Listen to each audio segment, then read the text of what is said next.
Thank you, everybody. Good evening. Apologies for the slight delay. Good evening and welcome to everyone. This planning meeting of Melton Borough Council. I'm Councillor Alan Thwaites, the Chair of Planning, and I will be chairing this meeting. Just some housekeeping. In the event of having to evacuate the council chamber, please leave by one of the 6 emergency exits around the sides of the chamber. Please assemble at the far side of the front car park nearest the park entrance. Officers will be on hand to assist anyone who needs any assistance. Please put your phone to silent during this meeting, and the meeting will be live streamed on YouTube this evening. Members speaking, please raise your hand if you wish to speak and speak directly into the microphone in front of you. Please remember to turn it off once you're finished. Members voting will be by raised hands. I'd like to introduce those present this evening. The members here this evening are, to my right, Councillor Jim Adcock, Pip Allnutt, Ian Atherton, Ronan Brown and Marilyn Gordon. To my left are Councillors James Mason, Margaret Glancy, Lee Higgins, who I have apologies from, Councillor Elaine Holmes and Councillor Don Pritchett. We have a team of officers present who are to my left, finally, the Legal Services Manager Tom Pickwell, and to my right, the Planning Development Manager Louise Parker, Assistant Director for Planning Sarah Legg, Planning Officer Tracy Meechan, Planning Officer Christopher Mottram. That's right. It's Louise Newcomb, sorry. And I thought that wasn't right. And Planning Officer Max Sanders. We also have our Democratic Services team present, assisting with the technology and taking the minutes. That's Ellen Ainge and Sarah Evans. As I just said, I have apologies from Lee Higgins this evening. I think we're in full attendance other than that. So I think that's the only apologies I have at this moment in time. So the agenda item 2 is the minutes from the last meeting, which is the meeting held on the 9th of April 2026. Can I have a proposer for those meetings? Councillor Mason and a seconder. Councillor Gordon, thank you. Yeah. Do you have any comments? Yes, I've got a comment on the minutes. Yeah. Towards the end, it says officers were thanked for the report, and it was noted that there would be an update at each planning committee meeting. And I noticed that on the agenda tonight, there's no update. So I don't know whether this is a sign of the changes we were promised last week, but I would have thought members would have been appraised of this. No, thank you. That's fine. I haven't got to that yet, but I would say there will be an item of urgent business at the end, which I'll talk about that. So if you could wait after the end of the final application, for those that may not be present at the end of the application, I'll make sure that a copy is sent out to all members, not just the members of the committee. Any other comments on the? No? In that case, then we have a proposer and a seconder. Can I take those all in favour of the minutes? Councillor Pritchett, are you? Yeah, sorry. So 1, 2, 3, 4, 5, 6, 7, 8, 9. Any abstentions? 1 abstention. That's 10. Yeah, 8. That carried. So the minutes are carried. I'll sign those.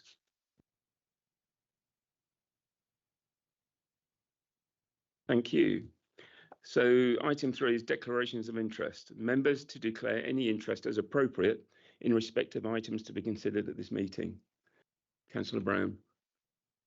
Yes, the usual 4.2 as ward councillor, I will obviously vacate from the seat, and obviously I've requested to speak on that item. And then 4.3, due to what could be a potential perceived bias, I will remove myself from that item completely. Thank you. Thank you. Any other declarations? Councillor Holmes. Thank you, Mr. Chairman. I don't really think I have, and I ought to have asked our solicitor, but the one at Old Dalby, it's not that near, but my daughter lives along on that development. So I don't know whether, no, right, thank you. Okay, so we only have the one that we'll take. I am just going to ask for your forgiveness for a short while and add an agenda item. before we move on, I hope members will forgive me briefly adding to the agenda what I would have added as an extra business at the end of tonight's meeting, but as there will be members that won't be present at the end of that, I'd just like to say this now. However, given that some of the members may need to declare interest later in the meeting and may therefore not be present at the end, this seems to be an appropriate moment. This is the last planning committee before the annual council, and therefore potentially my final opportunity as chair to thank everyone involved with this committee over the last 3 years. I would like to thank all members of the committee, along with the planning and legal teams, for their support, guidance, professionalism, and perhaps most impressively, their ability to tolerate my occasional questionable sense of humour. There are far too many people to thank individually for helping me grow into the role, but it would be remiss of me not to specifically thank the Vice Chair, Councillor Jim Mason, for his enduring support, advice and counsel throughout that time. Together, this committee has dealt with some significant and often difficult issues, from solar farm applications and children's homes to heritage matters, drainage concerns, and enough discussions about badger sets to make Sir David Attenborough happy. Through all of that, members and officers alike have remained committed, thoughtful and resilient, and I thank you sincerely for that support. Thank you. So getting back to the agenda, as you'll notice, item 4.4 has been taken off the agenda. And so we'll start with application 4.1. This is 24/01198/FUL. Land east of Waltham Road, Freely. And I believe Max is going to make the presentation. Yes, thank you, Chair.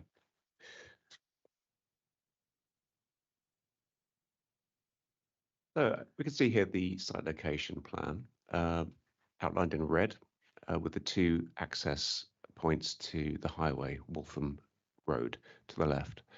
The application is seeking full planning permission for the development of a solar photovoltaic farm to generate up to 42 megawatts of renewable energy, with associated infrastructure including battery storage and on-site grid connection substation. Next slide, please.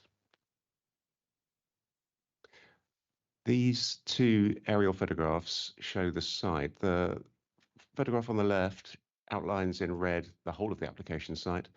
The photograph on the right, the red outline is just showing the approximate location of the compound that's proposed for the substation and the battery stores, and that's in the southernmost part of the site. So you can see the village of Freeby at the bottom of the photograph there to the south, and you can see that there'd be some intervening fields remaining between Freeby and that southern part of the site. Next slide, please. And again, you can see Freeby in the bottom of the picture here, and the circle is approximately the application site. Thank you. This slide shows the landscape character areas. The site itself, outlined in red, falls within a landscape character area that's defined by relatively small fields and small woods and game cover. But adjacent to the right, separated by a brook, you can see in darker yellow the adjacent, slightly different landscape character area, which is characterized by larger fields. On this plan, you can also see just to the northwest of the site, you can see a woodland there. That's Freeby Wood in green. And then immediately to the west of the site, you can see in blue a smaller wood. Freeby Wood is designated as ancient woodland, and you can see it's not quite adjacent to the site. There's an intervening field. Thank you.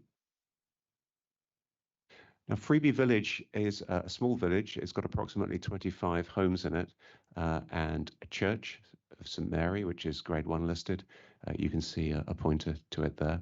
And adjacent to the church, there's a Grade 2 listed manor house.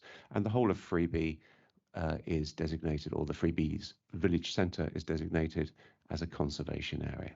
Next, please. And these are the 2 heritage assets within the conservation area that I just mentioned, the Grade 1 listed church and the manor house, which is set back somewhat from the road behind some barns. That's Grade 2 listed. Thank you. Now, there are 2 homes which are relatively close to the site. This is one of them. This is Grange Farm. You can see an aerial photograph of it there. The farmhouse, if I point to it with this red laser pointer.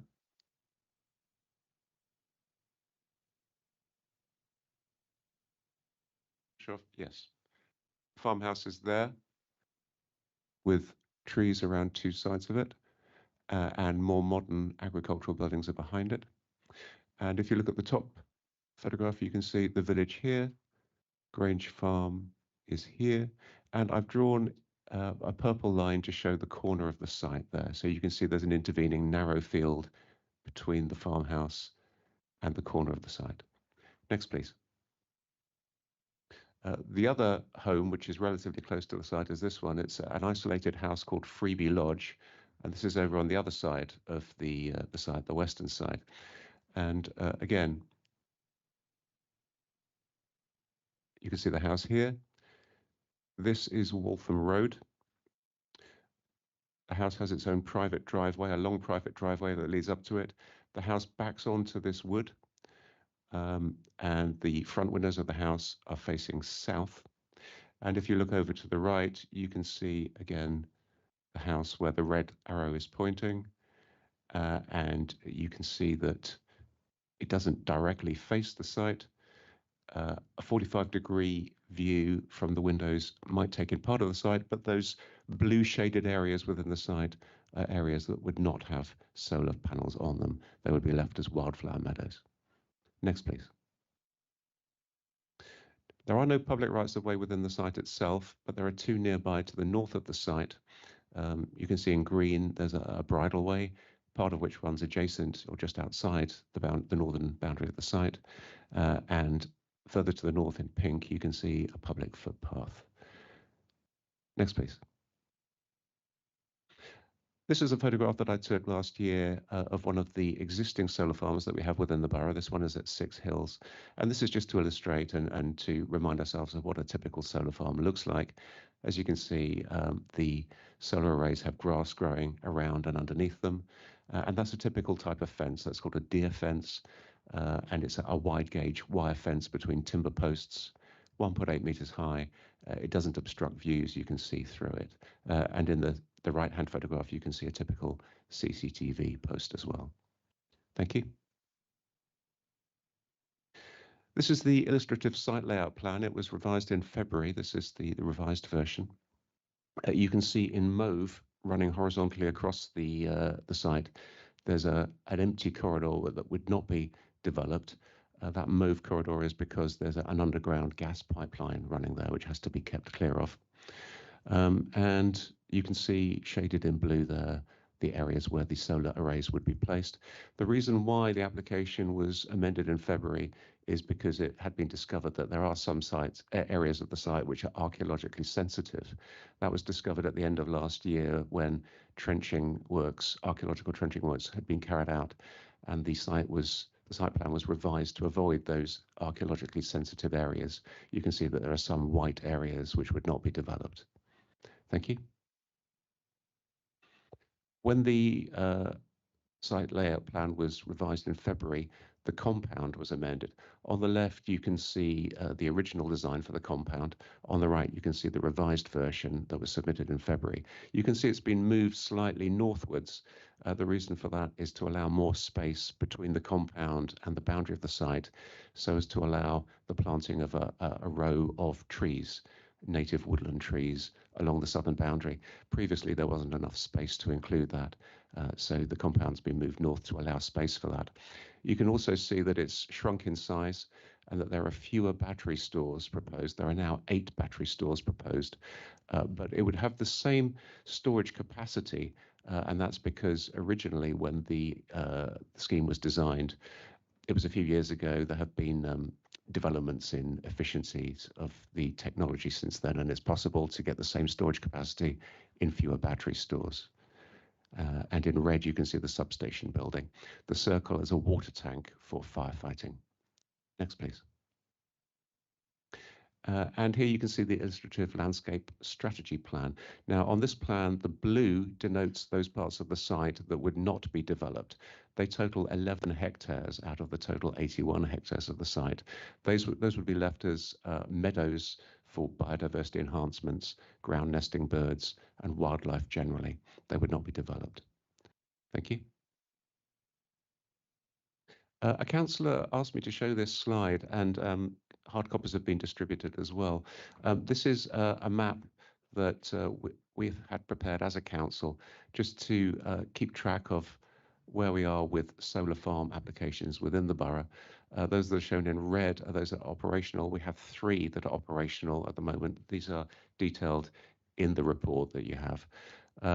Yellow under construction, green permitted, they've had planning permission granted. Pink means that they were allowed on appeal, having been previously refused by this council. The blue are those applications that are pending. They've not been decided yet. Planning applications have been submitted but are not yet been determined. And there are 2 grey where we've been told by developers that they are intending to submit applications for planning permission, and we're expecting those applications to come in this year. Thank you. And this is a closer view from that map of the site. So the blue shape at the top in the north, that's the site that we're discussing this evening at Freeby, or north of Freeby. And just to the southwest of it, you can see 2 other sites close to each other, which are close to the hamlet of Brentingby. Those are 2 different applications. Thank you. This is a plan that the application that was submitted with the application, and this is actually an amended version of it. We asked for this amended version to include the shape that you can see in the bottom left, which is pink. That pink shape in the bottom left is those 2 live applications that are pending decisions at the moment near Brentingby. The radius, the circle, shows an area within which one might be able to see parts of the site, and those areas from which one might be able to see it are shaded. Thank you. Now, agricultural land is a relevant issue, of course, and something that we need to consider this evening. An agricultural land report was submitted with the application. The council have had it independently reviewed, and that review has agreed that it is credible. This plan shows that shaded in dark green, 22%, just over 22% of the site, that's 18 hectares, is grade 3A. That's good quality agricultural land, and that is considered to be what the government called best and most versatile agricultural land. In light green, we have grade 3B, which is moderate quality, and that's not considered to be best and most versatile agricultural land. The blue, it doesn't denote water. It denotes a part of the site that's not been surveyed. We don't know what the quality is. That's 1 hectare, and that equates to 1.2%. So we can say that in terms of how much of the site is best and most versatile land, well, it's certainly at least 22%. It might be as much as 23% if we were to include that unsurveyed area. Next, please. Now, a question that has been raised by members recently is the question of how the solar farm would be connected to the national grid at the Melton substation on Saxby Road. The cable would be buried alongside the road, but unlike some planning applications, this one has not included the route of the cable run within the red line. And that's because burying an electricity cable alongside the highway or under the highway is something that can be undertaken by the national grid. It wouldn't be the developers themselves that would be doing that, so they've not included it in the application. But it is a matter of interest because, of course, as a council, we would like to know whether it's feasible to connect the solar development to the grid. So for that reason, officers are recommending an additional condition. This is not mentioned in the report, but we're recommending this additional condition. I have discussed it with the applicants. It's a pre-commencement condition. They have agreed to it. They would accept this condition. I'll read it out to you. It says, no development shall commence until details of the grid connection, including full details of the cable route between the site and the public highway, and indicative details of the route along the public highway to the point of connection, have been submitted to and approved in writing by the local planning authority. The development shall not be brought into use until the approved connection has been implemented. And the reason for that is to ensure that a viable means of connection to the national grid is feasible, as the development has been considered, or might have been considered, depending on the decision of the committee this evening, acceptable on the understanding that it would contribute renewable energy to the national grid. Obviously, if it can't be connected to the grid, then that benefit wouldn't apply. That's the reason for the condition. Next, please. So let's just remind ourselves of what national planning policy has to say on the subject of renewable energy developments. It says, when determining planning applications for all forms of renewable and low carbon energy developments and their associated infrastructure, local planning authorities should not require applicants to demonstrate the overall need for renewable or low carbon energy and give significant weight to the benefits associated with renewable and low carbon energy generation and the proposal's contribution to a net zero future. That's paragraph 168 from the National Planning Policy Framework. Next, please. So at the end of the report, there's a summary with the balance, the planning balance, weighing the harms against the benefits. But just briefly to remind ourselves, the harms are that part of the site is not ideally suited because it's adjacent to the wood at Freeby Lodge, which would block some of the evening sun rays from the west. There would be some landscape harm, localized landscape harm, particularly in the early years while some of those trees and hedges are maturing, albeit some of the tree belts and hedges are already there and already mature. There would be less than substantial harm at the low to moderate end of that scale to the significance of heritage assets in Freeby. That's the church, grade 1 listed, the manor house, grade 2 listed, and the conservation area itself.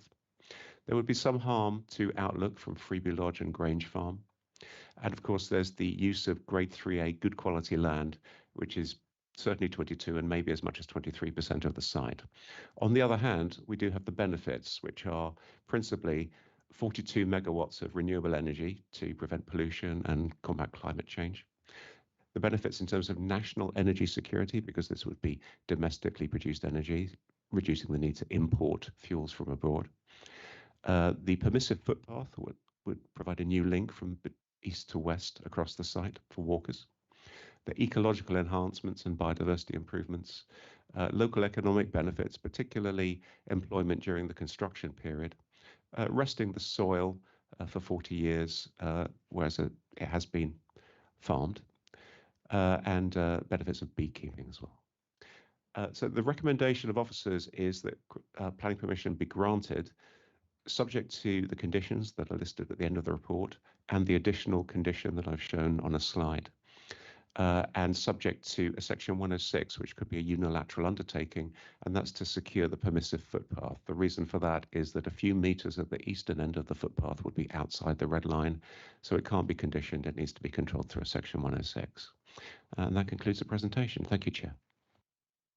Thank you, Max. Does anybody have any? Councillor Gordon. Yes, I just want to bring up about the new right of way from west to east. You said that you need an S106, which is great. You would do because the farmer the other side could put a gate up. Now, what is it when they get to that end? Is there another right of way that they can go down? Because otherwise, it's a dead end, isn't it? Yes, actually, if you were to walk up from Freeby, there is a tarmacked lane, which is an unclassified road, which takes you as far as Grange Farm. You then have, and of course you have the right to walk up that as an unclassified road. You then also have the right to pass through the farmyard of Grange Farm, and it continues as a track. It eventually ends, and it's at that point that the bridleway begins, and that's where the permissive footpath would connect to. So you would have the right, as a member of the public, to walk, you already do have the right to walk all the way up there, and the permissive footpath would be controlled by the section 106, so the landowner would not be able to close it, because of course a permissive footpath, permissive means it's open at the permission of the landowner. So the section 106 would ensure that at no point during the 40 years would the landowner be able to close it. It would have to remain open. Do you know it's 106 though? Because if they have already the rights to go along there, would they need to have the S106? Yes, the section 106 is necessary just for a few meters. It's just a few meters of new path that would connect the end of that track, which you can already go up, to the permissive footpath where it enters the site. We've got no reason to think that it's likely that they would close it, but we need to be sure. Councillor Allnett. Thank you, Chair. I've got 4 questions really. One which might be best reserved for the debate, and that's regarding paragraph 13.3 on page 61. I noticed during the presentation, our attention was drawn to 2 circles which will contain water to deal with potential fire.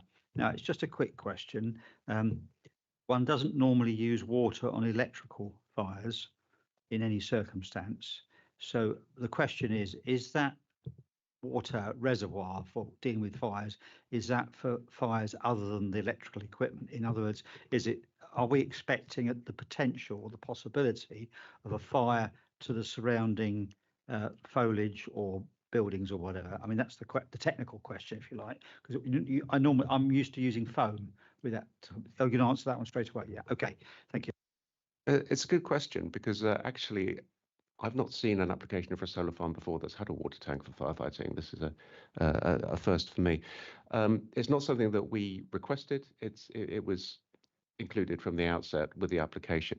But I would say that we have consulted Leicestershire Fire Service on the application, and they've replied. Their comments are online. They're generally satisfied, but they have asked for a condition, which is listed at the end of the report, requiring a more detailed fire safety plan. They're satisfied at this point. They want to see more detail prior to the commencement of the development. Thank you for that. That's satisfactory. Now, regarding the condition that was just been read out, which I haven't seen before, regarding the grid connection, no, I don't believe from what I heard and could see, there was any reference to the capacity at the other end at Saxby Road. So I just wonder whether there ought to be a condition, because if we end up with a solar farm and a nice piece of cable going somewhere, if at the other end, because of all the other applications and potential, we could be looking a bit silly. So I'd like to see something in the condition, Chair, that might address that question, should we say. Could we go back to that slide, please? Thank you.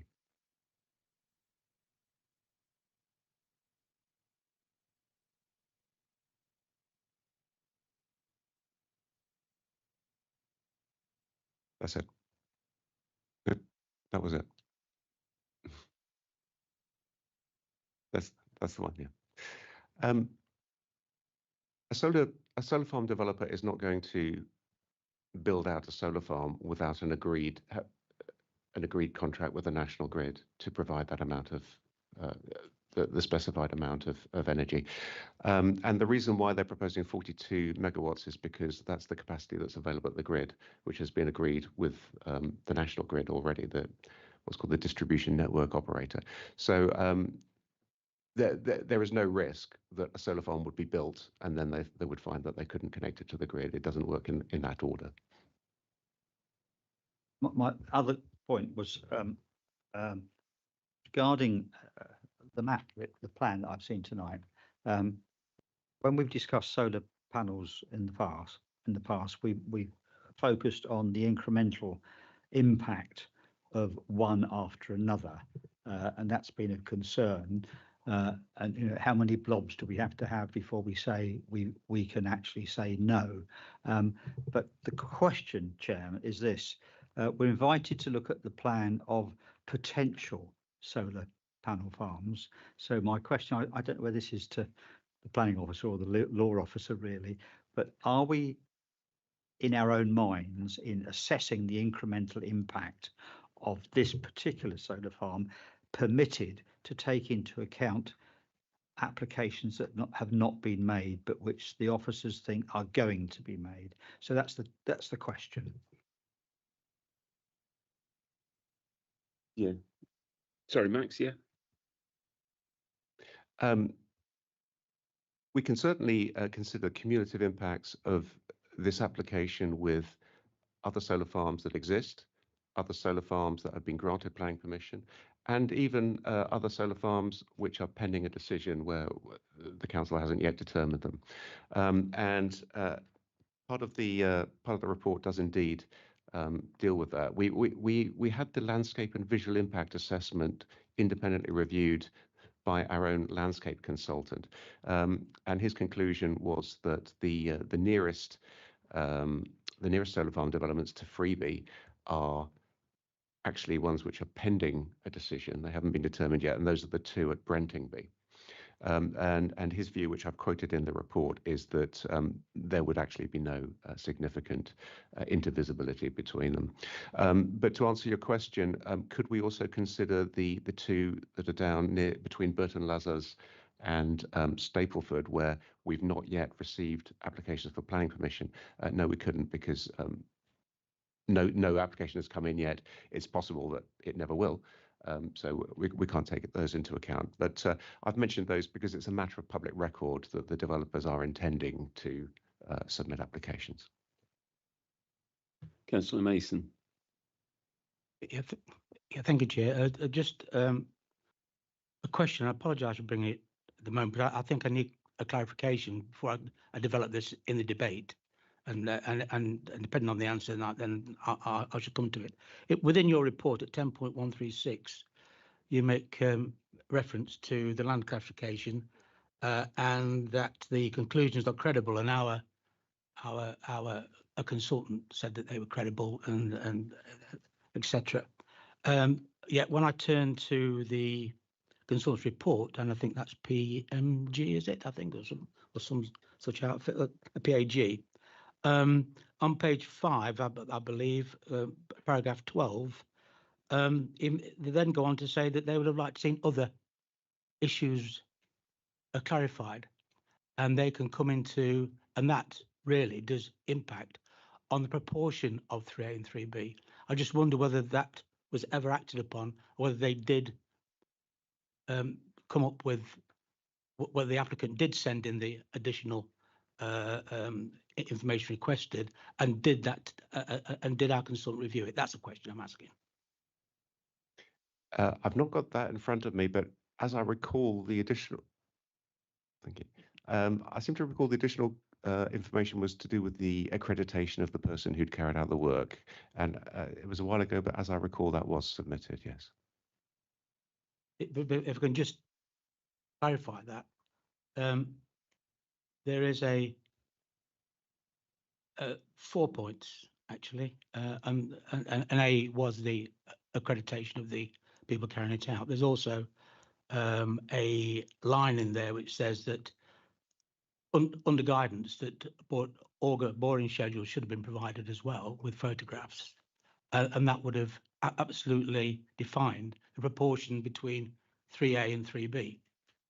And so it appears to me that what our consultant is saying, that particular piece of information is at large, that it's not a definitive 22%, I think it was, and whatever else it was, and I just wanted to understand whether that is we've had that information so that I can act on that information we have in the report is credible, and it would appear that that's not been acted upon.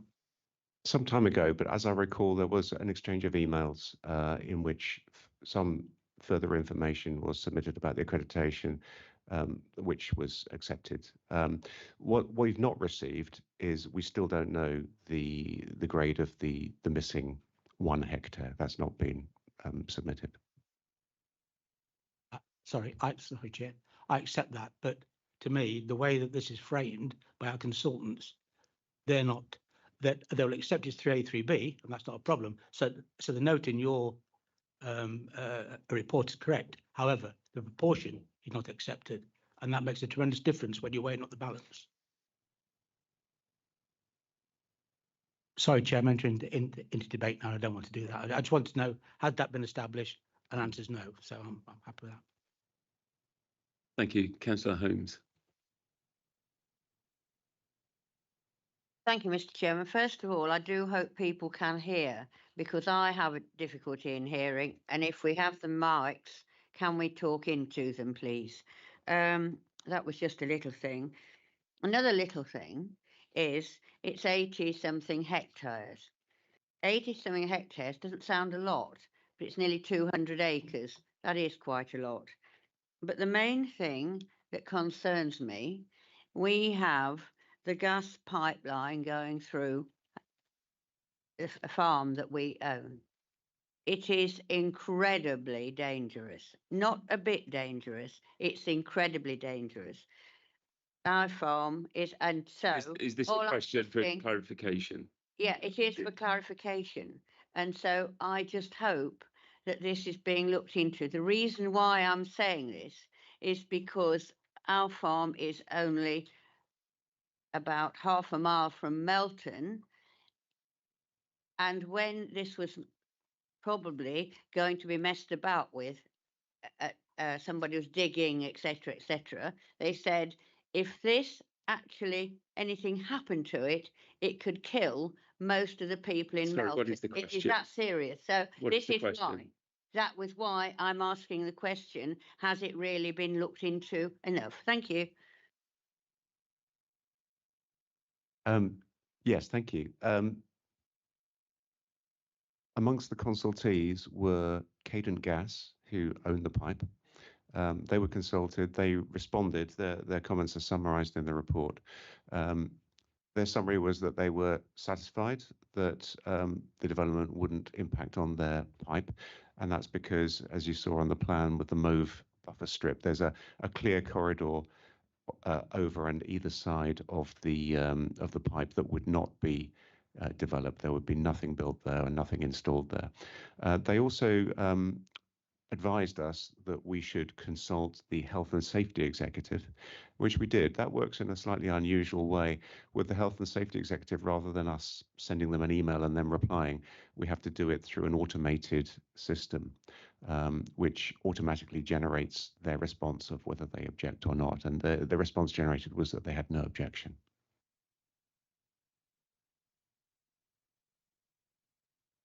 Councillor Glancy? Well, I have no connection to that site at all, but I'm just quite interested to know, did they actually consider not including the 3A classification land in this? It would then have reduced the size of the solar farm. Yes, I totally get that, but I think the drive by government and the understanding is not to include 3A land. And what would have been the output if they had not included it? Because, yeah, if you could just answer that, please, it would help the debate. Yes, thank you. Of course, as a local planning authority, we have to assess the application that's been put before us, and it is the view of officers that this is one of the key issues, is the use of best and most versatile agricultural land. It's 22, perhaps as much as 23% of the site. Local and national planning policy doesn't put an absolute prohibition on using best and most versatile land, but what it does say is that the preference should be for using lower grade land. The application was submitted with an alternative site selection report, which sought to demonstrate why no other sites were available. And something that members will have to consider this evening is whether they're satisfied with that. Okay, I've got a couple of quick questions, Max. One, when we were talking about the habitats, etc., are we taking out the hedgerows or are the hedgerows remaining? The hedgerows would remain. In fact, there are quite a lot of hedgerows, some of which are relatively new and have been laid with the traditional style, I noticed. They would all remain. There are some short sections of hedgerows where openings would have to be made to take access tracks through, so there would be some loss, but that would be more than compensated for because new hedgerows are being planted as well, which would be more than that which is lost. Thanks. And then the only other point, and apologies for not researching this better, but the battery point, I assume, is the beginning where the connection will go to the outside. So there is quite a large length from that battery pack to where I assume the National Grid will pick up the cost, etc. Yes, I've discussed this with the developers. They've not shown this on the plans, which is one reason why we're suggesting the extra condition requiring further details. But they have told me that they're intending to run the cable from their new substation in the compound along the southern access point so that it would connect to Waltham Road. And from that point, it would be over to the National Grid, who would have rights as a statutory undertaker to follow the line of the highways down to Melton Mowbray. So there is a plan, but it's not been demonstrated to us, and that's why it's considered that the extra condition is needed to show those details. Okay, so because I misunderstood that then, because I thought that meant the connection from the outside of the site, everything else that the National Grid would be taking care of, not what the developer themselves need to be. Perhaps if we could get this site plan back up, I'll show you with the pointer. It's one of the first slides in the presentation.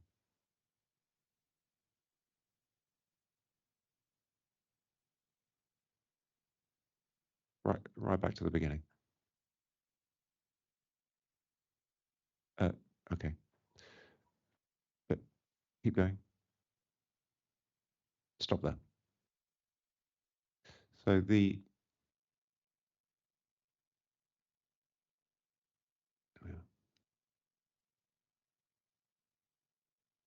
can see the red dot there. The compound would be about there in the bottom right corner.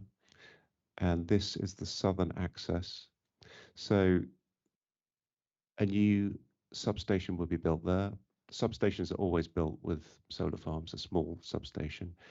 The cable would run from there along or underneath the southern access point, and there it would join the public highway.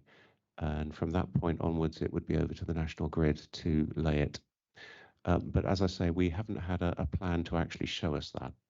So that's the reason for the additional condition. We do need to see that demonstrated. Okay, thanks, Max. I haven't got any further questions, so again. We shall move on to the other speakers on this application. And the first of those is Parish Councillor Peter Barnett from the Freeby Parish Council. If you'd like to come forward, please.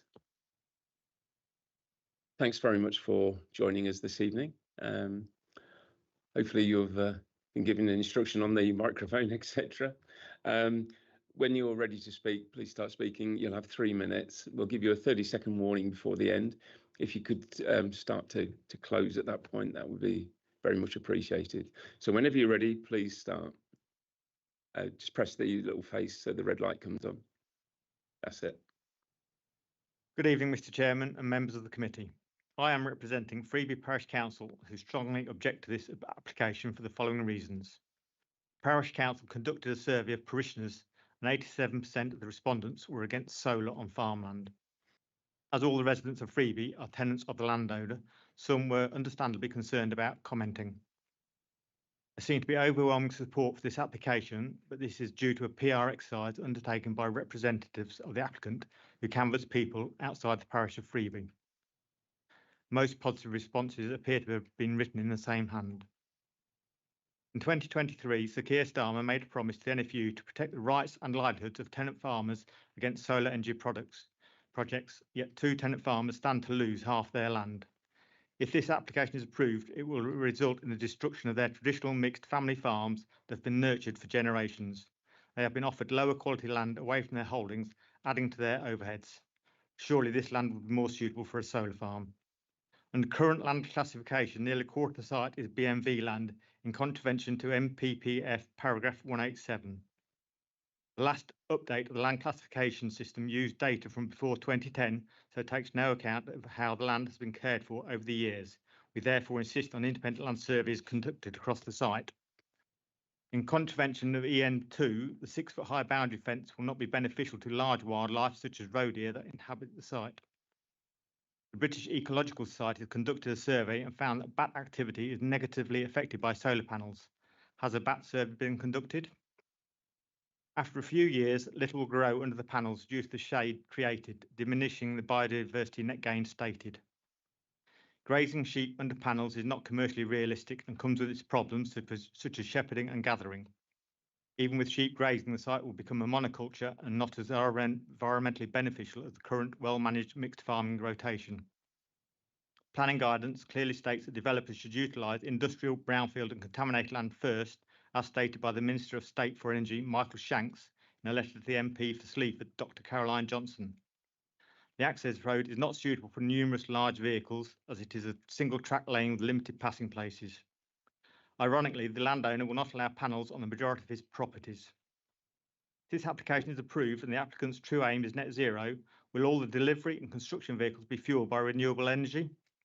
30 seconds. In light of the work NESO are doing behind the scenes, we ask that the committee, at the very least, defer any decision until NESO's work is completed later this year. Thank you. Thank you very much, Mr. Barnett. I'd ask if there's any questions for clarification from any of the members. Councillor Allnett. I'm very sorry, I didn't quite get the last sentence. You want something deferred and if we approve it until certain work's done. Can you just say what again that work says?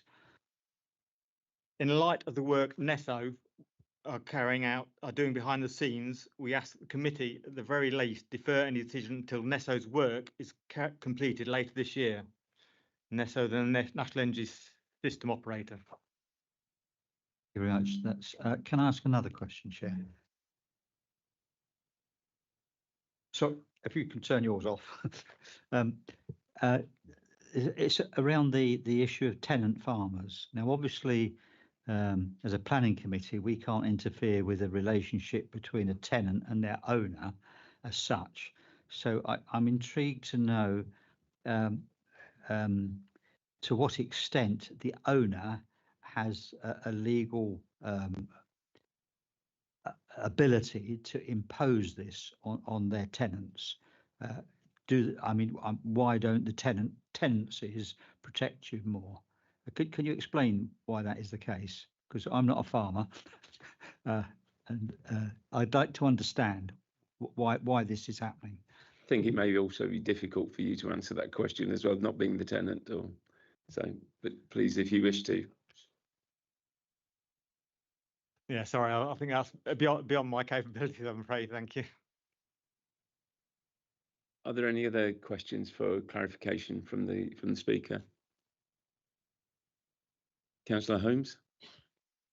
Thank you, Mr. Barnett. Can you tell me how much land is going from each tenant, please? Because obviously it makes such a difference these days. It's very difficult to farm anyway.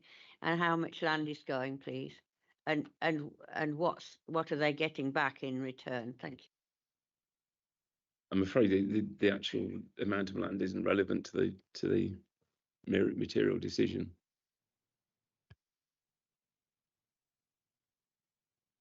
I think it's about equal off both farms. The split is quite equal between the two tenants. So, and they've been offered. I'm not privy to what negotiations gone on between the tenants and the landowner. So. Any other questions? No. Thank you very much for your time, and therefore I will call upon Caroline Stahl, an objector, talking against. Thank you for coming along this evening. I'm just filling time while you're getting yourself comfortable. As before, you'll have 3 minutes from the moment you start speaking, and you'll get a 30-second warning. So please start to close that time. So when you're ready, please press the red button and start. Thank you for the opportunity to speak on behalf of the objectors. I ask you to consider the lasting impact if this development in Freeby is approved.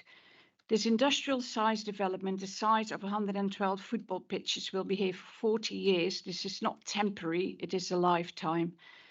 Freeby is a beautiful small estate village with a deep historic and rural identity. The scale is completely overwhelming and in contravention of policy EN6. The landscape will be transformed forever. Policy EN1 is in the current Melton local plan. This policy specifically states that the character of Melton's borough landscape and countryside will be conserved and where possibly enhanced. This is no enhancement, it is in fact destruction on an enormous scale. Even the applicant has in their own assessment recognised significant harm in the early years. The rolling hills will never be covered by the planting on offer. It will take decades. You cannot screen away this industrialisation. MLP policy N2 biodiversity and geodiversity also does not comply with this site. It's not conserving and enhancing the natural environment.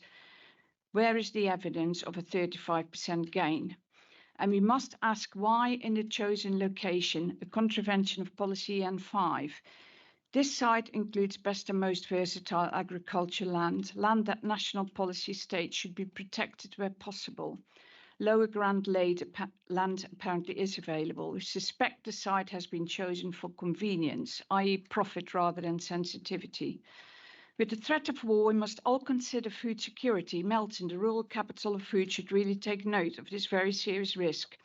I'm a farmer's daughter from the Netherlands. Solar farms and renewable energy are years ahead, and they no longer grant solar projects on agricultural land.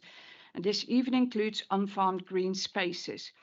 Because of food security and grid capacity, there are now restrictions in place all over the world, ironically even in China, where the UK gets most of the panels from. Developers are pushed for other options. The UK seems to tackle the renewable energy explosion at any cost in any location, regardless of harm. We're not opposed to renewable energy, but it's in the wrong development, in the wrong place. The harm to landscape, agriculture, and wildlife, heritage and residents is real, significant, and contravenes local and national planning policies. For all these reasons, I respectfully ask that you refuse this application or delay the decision as it contravenes many government policies. Thank you. Thank you very much. Are there any questions for clarification for the speaker? No, thank you very much for your time. Thank you. So next I would like to call Tony Gannon, Head of Downing Renewable, and I believe you are also being supported by Ben Dodd and James Brown from Green Fox Community Energy to answer questions. Would you like to come forward? You are the agents for the applicant. Thank you. So just a point of... Yes, sorry, carry on.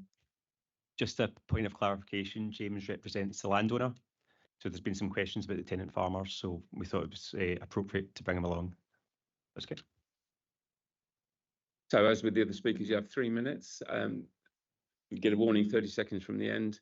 And then if you've got any questions for clarification, thank you very much. Please start when you're ready. Thank you. Good evening, members of the committee. I'm Tony Gannon, Head of Downing Renewable Developments, a renewable energy project developer and operator. Thank you for your time and consideration of Freeby Lane Green Energy Park today. The project, a 42 megawatt solar farm, will generate enough energy to power the equivalent of over 10,000 homes per year, a meaningful contribution to the UK's net zero targets and to tackling Melton Borough Council's own declared climate emergency. In addition to this, the project will make a significant contribution against the increasing threat of energy security. Our site selection process has been rigorous. The starting point for any solar project is a viable grid connection, and following extensive engagement with the grid network operator, the only viable connection available in this region is located at Melton Mowbray bulk supply point. From that fixed point, we excluded urban areas, ancient woodland, country parks, SSSIs, railway infrastructure and flood zones. Within the remaining area, only 2 parcels of sufficient size met all criteria. The selected site is what emerged after every other option was excluded. 77% of the site consists of Grade 3B land, which is not considered best and most versatile, and so aligns with the requirements of the NPPF. Agriculture will continue through sheep grazing beneath the panels, with the scheme offering the landowner essential diversification of income to support ongoing agricultural use elsewhere in the estate. Importantly, the development is temporary in nature, with the land being restored at the end of its 40-year operational life. As DEFRA has identified, climate change and biodiversity loss are the greatest long-term threats to food security and farming, threats this scheme directly helps to mitigate. Landscape and heritage considerations have been central to the design. The site benefits from natural topography and existing mature hedgerows, providing a high degree of natural screening. A full landscape and visual impact assessment has informed substantial mitigation, including significant panel exclusion zones around nearby properties and archaeologically sensitive areas. Following community feedback, panels were removed from multiple areas of the site, as well as installation of the permissive footpath through the site. Community engagement has genuinely shaped these proposals, with feedback from public consultations, parish councils and nearby residents, resulting in tangible design changes and a strong level of public support, with around 4/5 of public representations in favour of the project and no objections from statutory consultees. 30 seconds. Alongside this, the project offers a meaningful community benefit package, including potential for local community investment. While each application is rightly judged on its own merits, this committee has previously supported well-designed solar schemes of comparable nature, where landscape impacts are mitigated and clear public benefits exist.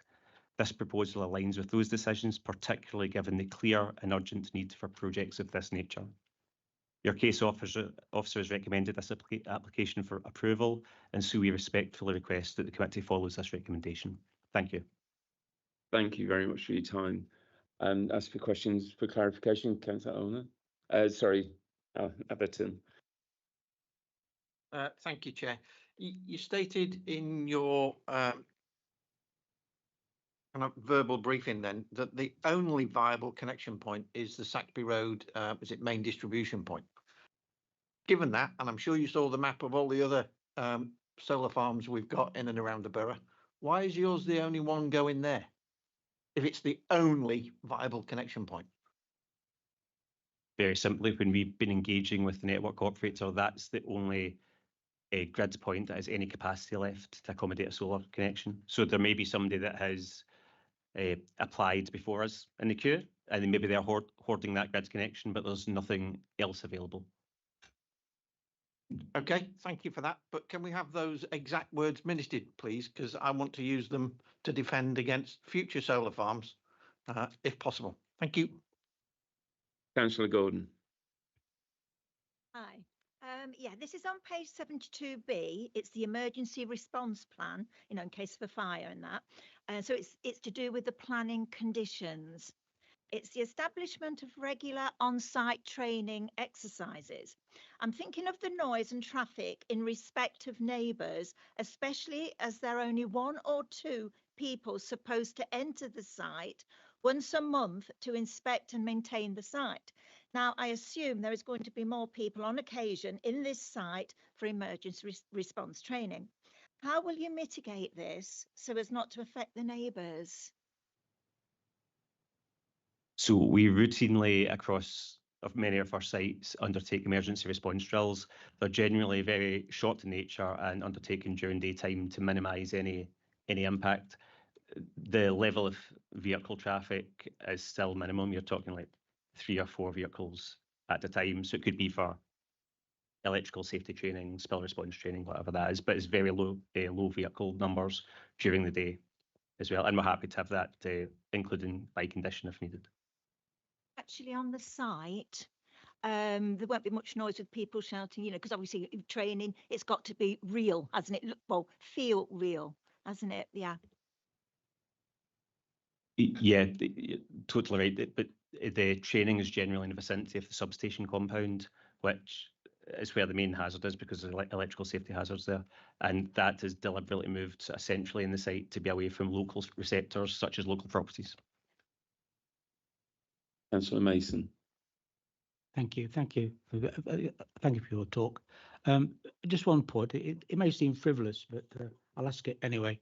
Both the officer and yourself refer to mitigation elements of the scheme, and one is that the hedges will be 4 metres high to protect the views and so you don't see the panels. I'd just like to know, does anybody in this room know how to maintain a hedge at 4 metres high consistently? As I mentioned in my statement, we are not purely a developer. We are an owner-operator of assets. We've got assets throughout the UK, including many solar farms, which we do have ongoing maintenance in accordance with planning obligations. So we've got no issue maintaining them. Yeah, can you just follow that up? Just to follow up. To maintain the hedge at 4 metres high means you're going to have to cut the hedge down to 3 metres, so it grows back up to 4 metres.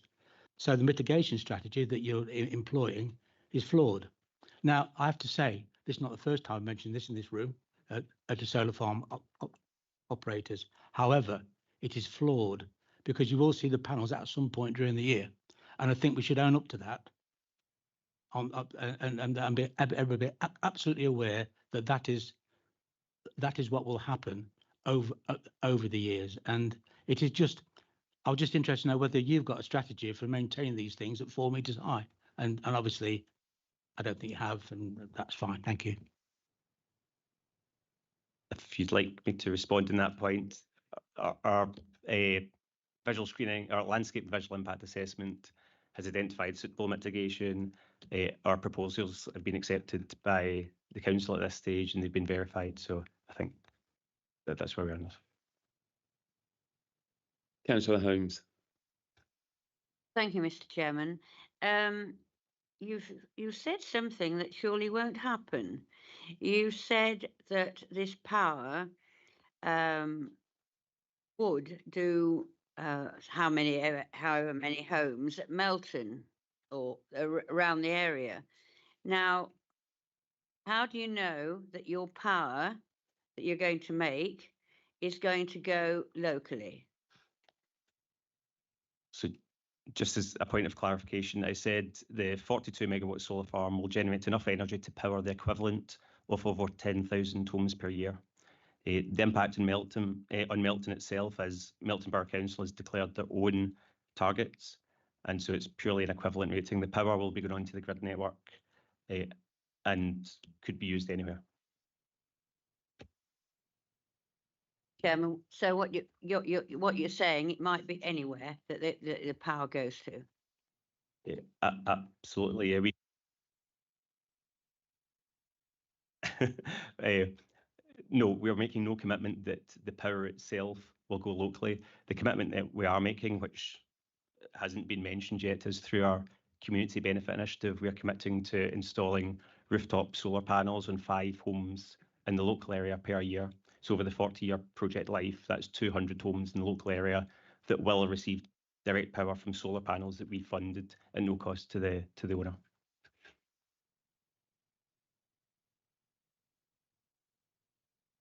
Councillor Glancy.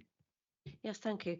I'm quite interested in the sort of the output of 42 megawatts, and you mentioned that was what the grid could take and the particular where it's going to go into. So is that why you've decided to use grade 3A farmland to make it up to what the grid can take? And what would be the output if you didn't include the 3A farmland? So you're quite right to point out that we're using between 22 and 23% of best and most versatile land. The sort of pro rata of that would be your 42 megawatts would reduce to maybe 35 megawatts, for instance. However, the capacity available at the substation is 42 megawatts, and the clear direction of both government and policy is that we have a climate crisis. We need to generate more clean energy, and so if there's capacity available, it absolutely needs to be maximised, and that's why we're using the full 42 megawatts. The extension of that into the NPPF is while you should try to minimise the use of best and most versatile land, the majority of the site is not best and most versatile land. It's been tested through many planning process, through many planning appeals, and that has been validated that if you've demonstrated that you've tried to minimise the use, as we have, of best and most versatile land, then that follows the guidance in the NPPF. Sorry, but surely you haven't minimised it because you're going up to what the grid will allow, 42 megawatts. So really it's a bit of a business decision, isn't it? Well, I don't think that's quite right, because you can't consider best and most versatile land in complete isolation. Any site, any solar site that we have is a balance of best and most versatile land, of grid capacity, of landscape and visual impact, of many, many other considerations. And as with any project, the important thing is finding the right balance. But the guiding principle is we need more renewable energy in the UK. There's absolutely no doubt about that. And so if there's grid capacity available, it absolutely needs to be maximised. And so it's not a business decision, it's clear government guidance. And that's where we are.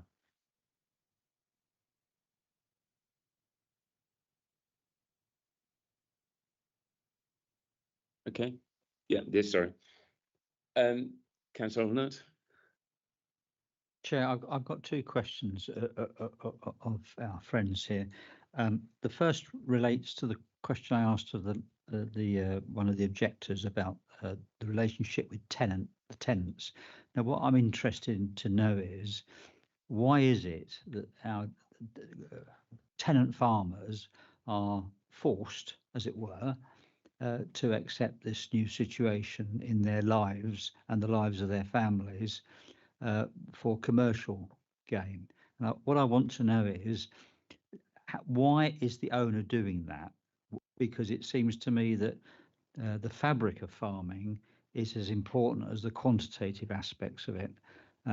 And I'm not against solar panels. I've been championing solar panels for over 50 years, one way or another, in the right place. But I do want to know about the relationship and what's been done to help those tenant farmers. And my second question relates to the report from the officers, which is about the habitat management and monitoring plan, where the county council have expressed a view that it should be set up via a Section 106 agreement, and that council will do the work.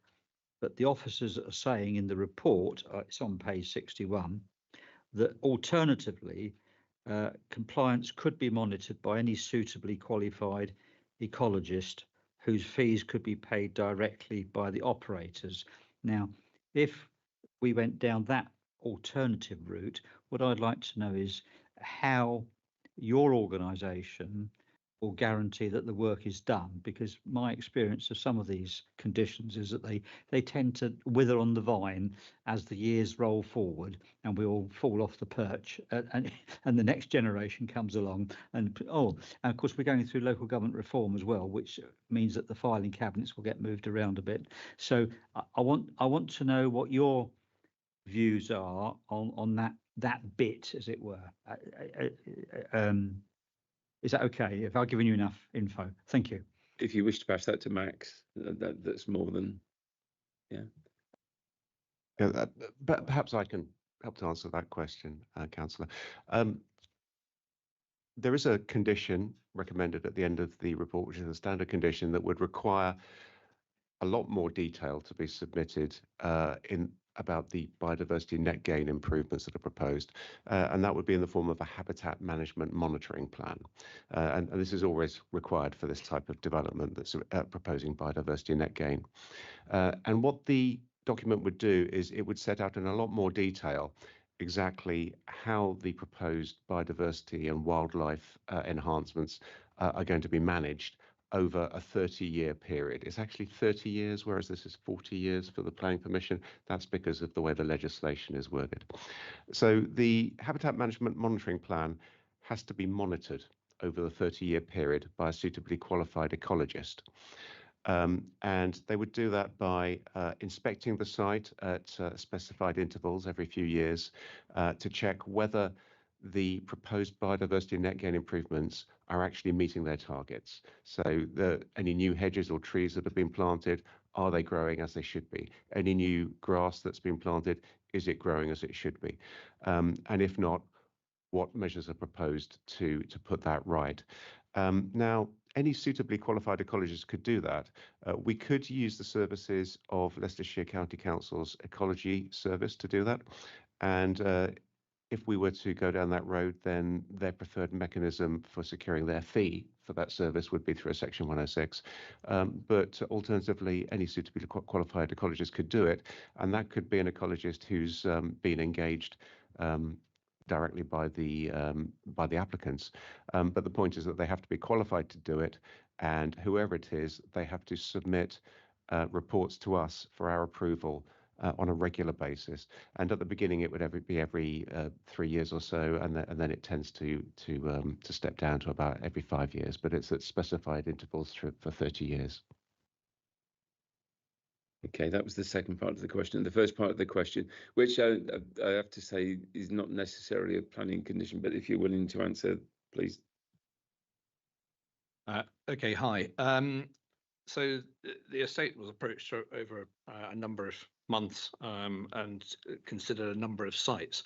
A large number of sites were dismissed because they were deemed by the estate to have a greater impact on landscape, on proximity to the village, freebie, and a number of other factors. So they were dismissed, and this site was then sort of identified and taken forward. You asked a question about tenancies. There are two principal tenancies on the site, Agricultural Holdings Act tenancies, where if planning permission were granted, then the landowner could use what's called a case B notice and terminate and obtain possession. The landowner here has been resolutely clear from the outset that he wanted to offer alternative land on the estate that perhaps had been deemed unsuitable for solar because it's more visible or had a greater impact, or was closer to the village, etc. And is therefore offering alternative land to both the principal tenants here to an area that is equal to or greater. And actually the total area that's being offered is about 10% more than is required under this application. How do you answer the point that's being made that the tenant farmers who are effectively being forced to accept this situation are having to deal with a fragmentation of the way they go about their livelihood? You see, I used to chair a county council farm tenants committee, so I'm not I'm not totally green on this, and I do know how tenant farmers can be affected. And the incident of suicide amongst tenant farmers. Just to say that we're getting away from I know planning considerations here. But it needs to be said that I am concerned that tenant farmers' needs are not quite being catered for in these type of developments. That's all I want to say, Chair. Thank you. Are there any other? So I'll get a chance to ask my questions. Okay. Just want to go back to a point that you made about the solar panels to the houses within the village or to the local residents. Can you just go across that again and put that into, there was a comment earlier about the landowner restricting solar panels on the local villages. So can you actually square that circle for me? I think the comment made by the Parish Council relates to a request a number of years ago. Freebie is a conservation village and a linear village as well, so houses on the north and south side of the street. The landowner was quite clear that he didn't want to have solar panels on the south-facing elevation onto the street, and that's why there was why he didn't want to have solar panels on a house in the village.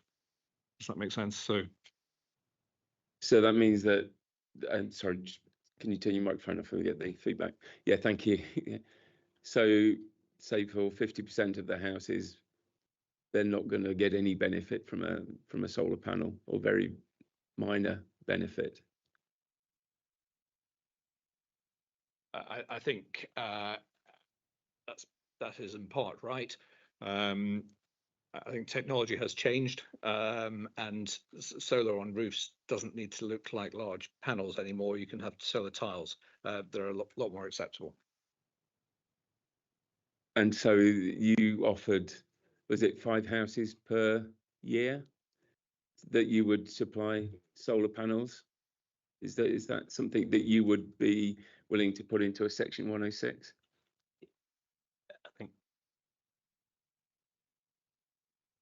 that, well, from our perspective, we are happy to commit to it. We do this in other projects. It's a standard community benefit offering that we make for residents surrounding our developments. I think there might, well, Max may have some feedback on this, but yeah, so 5 houses per year, 200 houses over the life of the project. In addition, potential for community investment, why we're Benwith is, and a £200,000 capital contribution to the local parish council as well to account for any construction disruption. So we think a very fair and significant community benefit package has been offered for the project. Sorry, Max, did you want to add anything to that? Just to say that I think we need to be careful to avoid straying into topics that are not material planning considerations, because of course, what we're talking about here is an offer to give free solar panels to be installed on the roofs of local people. And of course, while that's very welcome and the council is fully supportive of that type of initiative, it's a separate issue to the planning consideration, and we wouldn't want anybody to misconstrue it as an attempt to offer gifts to local people. No, I'm sure we wouldn't. And I'm glad you mentioned the construction, because as I think everybody in this room knows how, and everybody that's visited the site this week knows how small the road is through Freeby and to the site. And even if you're coming from the other side, from the Waltham side, that is still an equally difficult road. How do you look to mitigate the impact, the damage while it's being constructed, and the ongoing usage?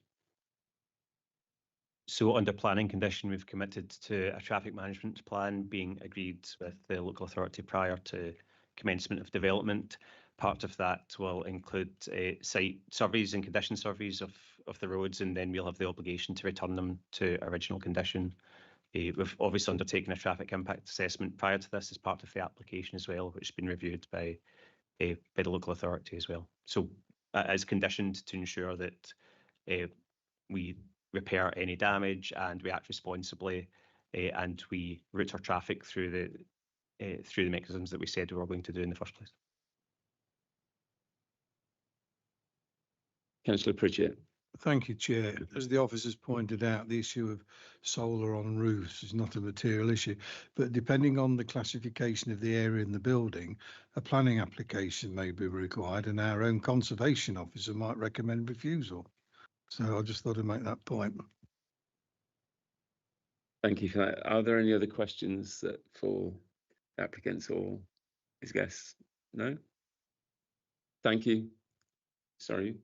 Just one point in relation to the solar rooftop. So it's a commitment we make across all our projects. If for any reason we can't deploy 5 projects per year, if there's some issue with houses, etc., we are happy to transfer that into a capital contribution towards to the parish council, accepting it's not a material consideration, but we're still prepared to do that. Just before you go then, because there was one thing that was discussed, which again is not a material planning condition, and you weren't prepared to make any statements on it, but you did make a statement about returns or ownership of the solar panels or whatever. How you want to actually, what's the position now? Thank you. So I'll pass over to Ben on this, but just by way of explanation, we are prepared to work with Ben to facilitate a community investment in the project. Ben will tell you more. Thank you very much, and thank you for just putting me in the end. I thought I was going to miss out then. Yeah, my name's Ben Dodd. I'm from Green Fox Community Energy, and we're set up specifically to try to facilitate large renewables to go into the hands of local communities rather than large organisations. No disrespect. And we have been working with the County Council for over the last 2 years on the local area energy plan, which I know you'll know about. And that is really looking at how you get net zero in the county and what's actually needed. That comes in house insulation and solar on roofs and things, but it also then tackles large solar farms and wind turbines. And when we looked at that, we actually said, well, how much of this is actually going to be owned by the community? It's large organisations coming in, putting solar farms down and then moving away. So what we wanted to try to do is look for solar farms. And so we looked for solar farms in planning, pre-planning and construction, and we contacted them. There's 33 that we came up with over the county. We contacted them and we asked them, would you be interested in shared ownership? In other words, the community would own a part, maybe 10% of each solar farm. 3 of those organisations, 3 of those developers came back and said that they would like to work with us, one of which was down in renewables. And so in the last, I think in the last sort of 8 months, we've been looking at that, and down in renewables are happy to give 10% or around 5 megawatts into community ownership. And how that works is that being a community benefit society and not-for-profit organisation, we would do a community share offer, allowing local people to invest in the solar farm and get perhaps a 5% return from their investment over a specific time. And any then profits from that section of the solar farm would be earmarked for the local community. And so therefore you're getting very much the local economics there. So people who are investing, that money is staying within the local economy, which is great. And you're getting the social side of things because people are actually involved in the solar farm itself. Yeah, thank you for that comprehensive. But Chair, is the deal in place? I was just about to say, Chair, that actually this is all aspirational. As Max is saying, it's not part of the thing and shouldn't really be, but it's aspirational rather than anything else. So I would like to stress that, please. Yeah, no, that's fine. That's one of the points I wanted to make. So that's fine. Any other questions before we move on? No. Thank you very much for your time. Thank you very much. I'd like to now call upon Councillor David Chubb, the ward councillor for this area. Welcome, David. I'm sure you know the form.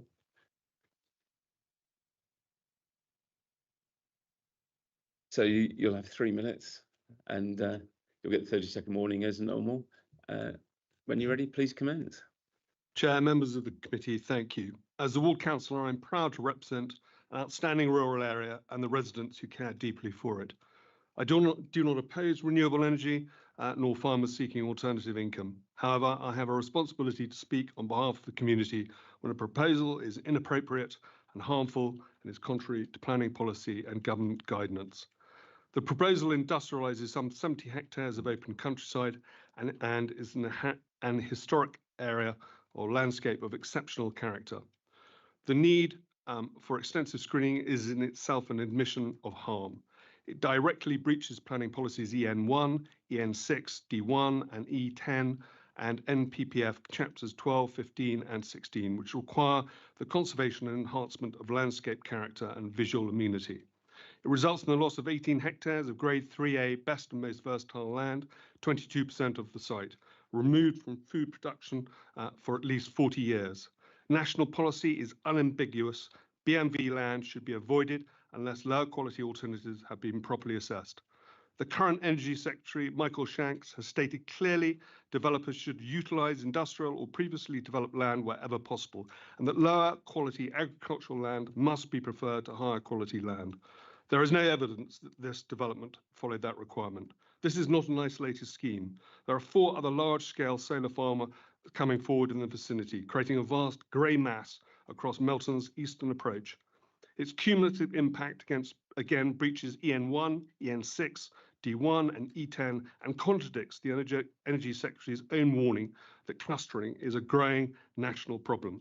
The government commissioned the National Energy System Operator to produce a strategic spatial energy plan for the UK, cascading to county level, to address the very problem created by this type of development. Work is underway and it will deliver a coherent strategy and a sequential test for solar farms.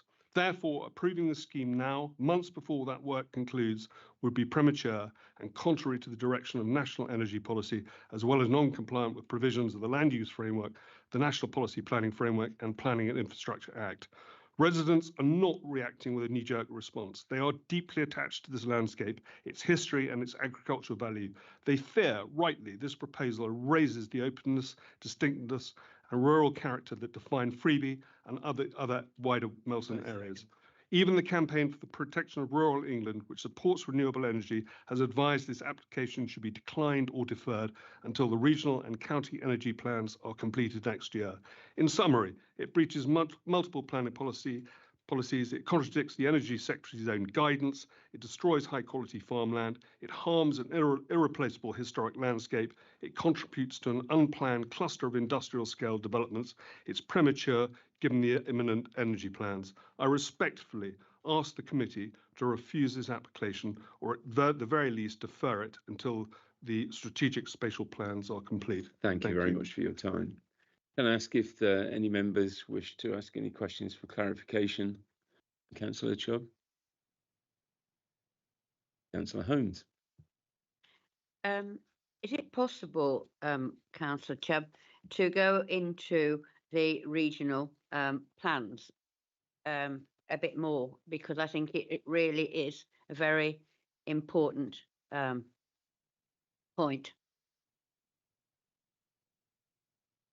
Thank you very much, Councillor Hain. Yes, this is part of the National Energy System Operator, which is, as I said, instructed by the government to create a spatial energy plan for the UK. It's set at national level. The regional plans are being developed and coming up from the ground are county plans as well. And the importance of it is to really create as I said, a plan, a strategy for guiding future developments. As it mentions here, the problems is it's clustering. It's a bit like the Wild West at the moment. And this plan is in action, it's coming forward, and it will guide future solar developments. As I said, people are not against renewable energy. It's the way it's indiscriminately put across farmland, like these schemes. They're opportunistic. So it is giving this coherence and this kind of structure, and most importantly, sequential test, which I think we'll all agree with, where it looks at the industrial land, brownfield land, and other forms of land first, and then eventually farmland. Thank you. Are there any other questions? No, in that case then, thank you, Councillor Chubb. I'll remind you of the strange bylaw we have, which is you cannot remain for the debate. But I would like to offer a 5-minute comfort break before we move into debate. So by that clock on the wall, if we return at 7:30, that would be much appreciated. So those who want to take a quick break, please remind you that you please do not discuss the application outside of this room.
if we can start to come back to order, please.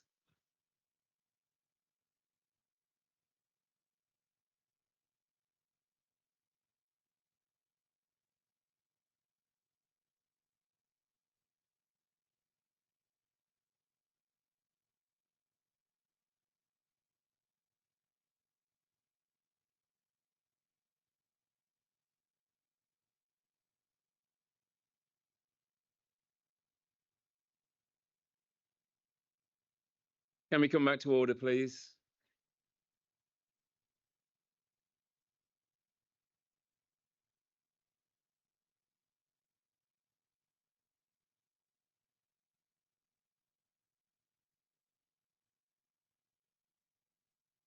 Okay, we'll come bring this meeting back into order. And just before, oh, sorry, I didn't realise there was one missing. Sorry.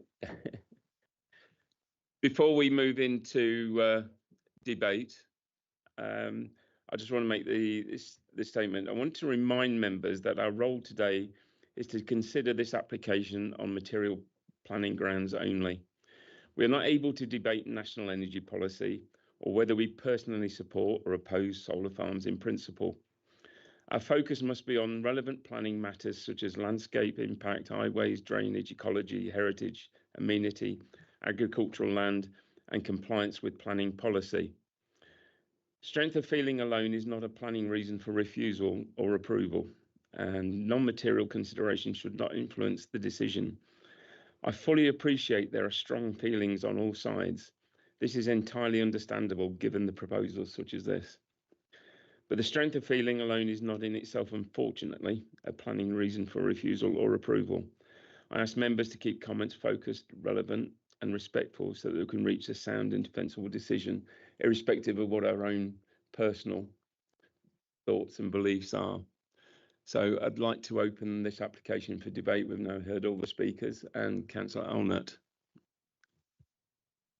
Thank you, Chair. I want to focus on one point only, and that was the, I think we have to call it cumulative, not incremental. Sorry, I used the word incremental earlier.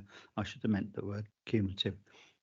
But we've been given the plot of the, multiple solar panel sites. So that's a material fact, as I understand it.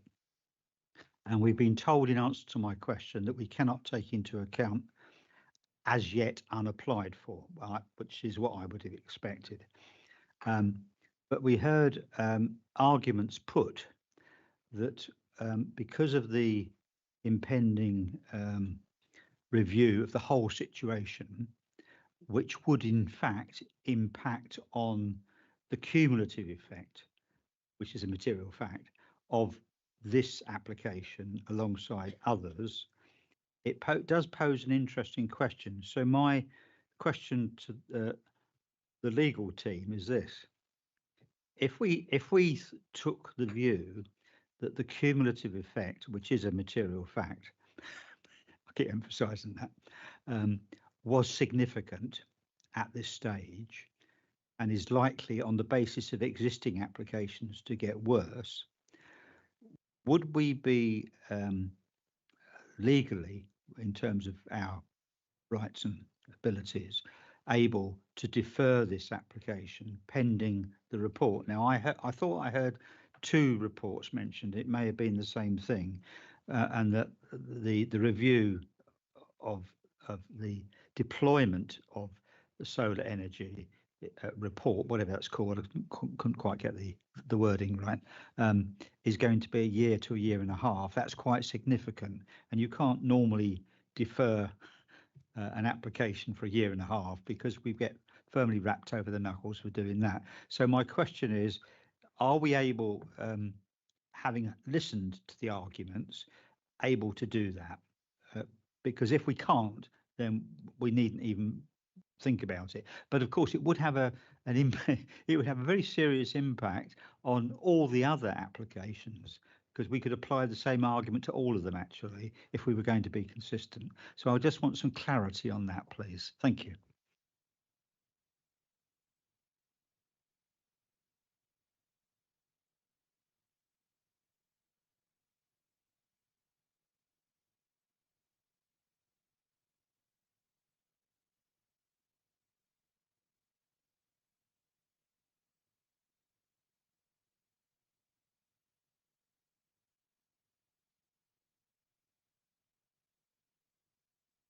Thank you, Chair. So there's two limbs to that question. The first question about cumulative impact, that's more of a planning question. So I'll defer to the planning officer on that point, because it's not cumulative impacts in itself, it's the effect of said cumulative impact. So for example, if there was a impact of landscape harm in a cumulative way, that's a planning question. The question about deferral, you are able to defer an application. Yes, that's open to you. The question of whether you should is something that you would have to debate and discuss. It clearly carries with it a significant risk of non-determination, and I would just draw your attention to the fact that some of these applications are time sensitive because of the energy connections, and that may be relevant in determining what that risk looks like and something that you should consider. And clearly, as you said, that would be something that you would perhaps need to consider in other applications as well. I don't know the status of the NESO type thing and whether the planning officers do. I'm not sure, but I won't be able to give you any advice on that point. But yes, you could look to defer the application, but it would appear to carry some significant risk with it at this point. Yeah. Thank you. Sorry, I was giving over to Max to answer his part of the question. Sorry. Yeah, excuse me. Yes, just to draw your attention to page 25 of the report, paragraph 10.41. This is the paragraph where I mentioned the landscape consultant that the council engaged to independently review the submitted landscape and visual impact assessment. He has looked at the question of cumulative impact, and his conclusion is that if you look at the end of that paragraph, 10.41, I've quoted him there, consequently, no significant effects are predicted.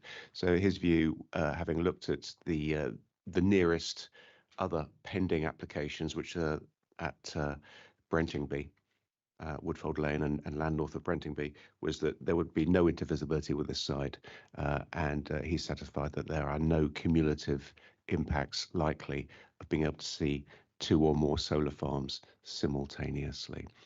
So if we were to explore that as a potential issue that might merit a refusal, we would be going against the advice of our own landscape consultant. Kind of just for my mind, just to try and put it in simple terms, in the fact that we're not saying that it's the actual number of solar farms, that it's the impact of each one cumulatively. Is whether you would be able to see them in the same view. Councillor Adcock, sorry for cutting you off. No, not at all, Chair. No, I just wanted to clarify something on the deferment point, because I'm grateful for the input on that. It's very clear. But I know we're not talking about any time periods at all. So you could, I mean, in theory, just in semantics, you could defer for a day or you could defer for 6 months. I mean, it's the time period's been left open, rather. I wondered if we could perhaps clarify that a bit more.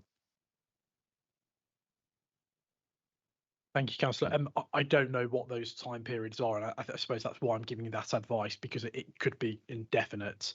I don't know what the time period is on that point. Councillor Mason. Yes, thank you, Chair. Just to follow on from my previous question to the planning officer. This is not the first time. You must excuse me, but I will go through my process. This is not the first time that we have judged solar farms in this room, and certainly not it won't be the last.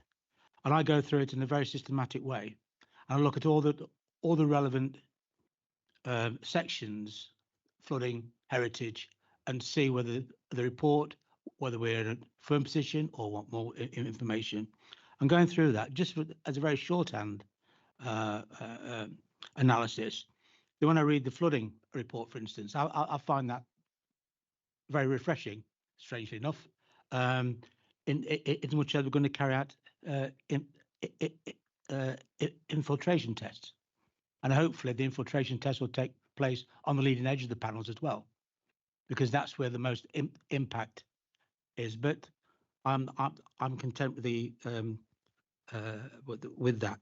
Archaeology, I think I think both the planning officer and the applicant have made a very good job of the archaeology element. and I concur with the planning officer on landscape. Having read the landscape report backwards and forwards, I can see, and I have a political penchant for the siting of these solar farms in conjunction with another. However, I am concerned that we are changing the nature of the countryside, changing the nature of the countryside to the point where we once upon a time we had solar farms within the green fields. Now we've got a green fields in the solar farm, and that's the position that we're moving to. And I'm very, very keen that in future that we do take a note of that.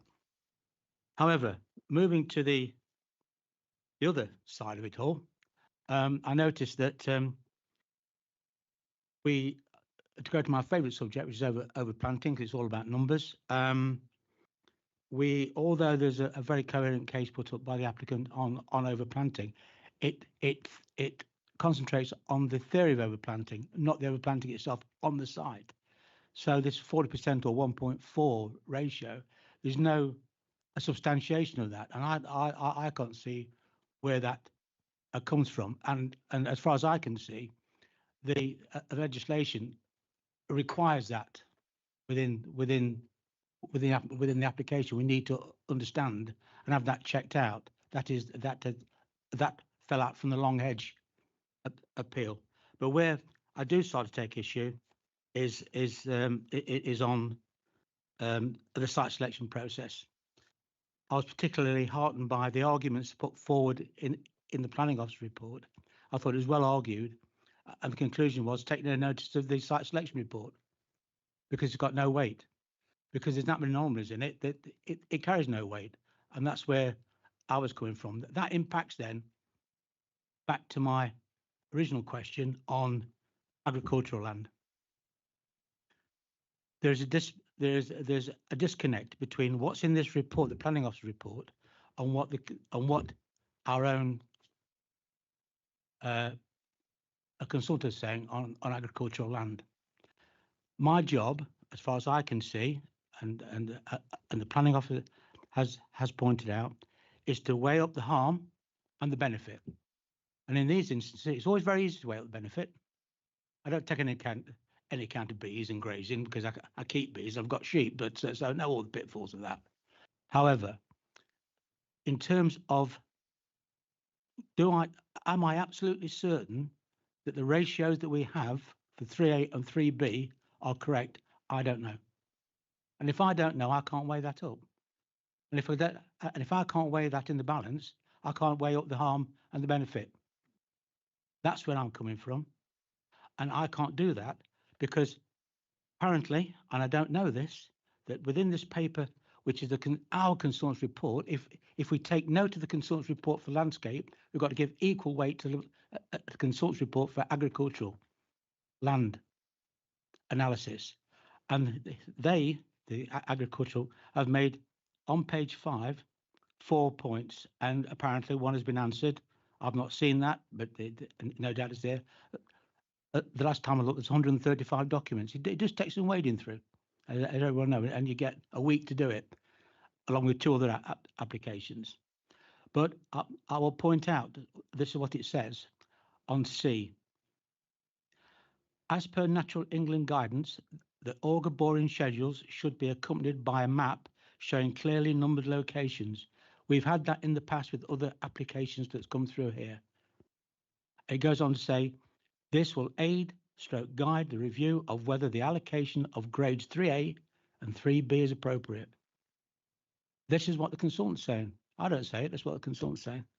And as far as I'm concerned, without that information, I can't weigh the harm up because I don't know whether 22%, 10%, 50%, 30%, I don't know, because that's not been checked by our consultant.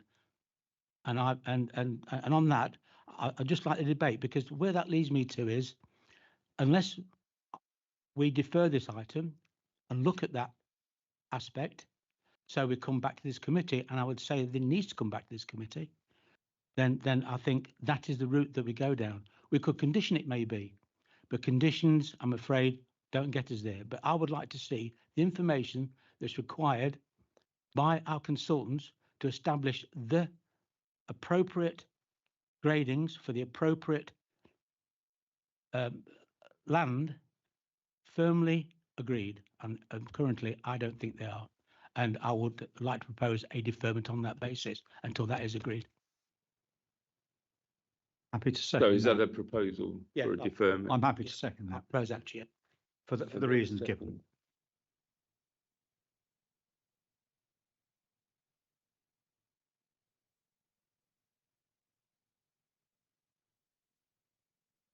I know you'll be prepared for this, but can we have the exact wording? I'm not prepared for it. I'm never prepared. You know, I was never a Boy Scout. I would like the questions that are posed on page 5 of the consultant's report, which is PMG. I'm sorry, my PAG. My eyes aren't what they were at the moment.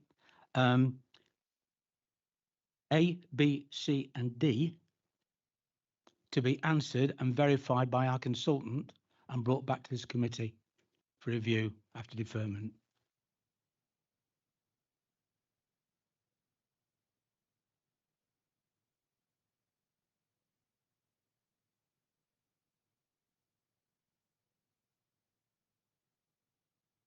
Sorry, I was going to ask you, Max, if you feel there's anything.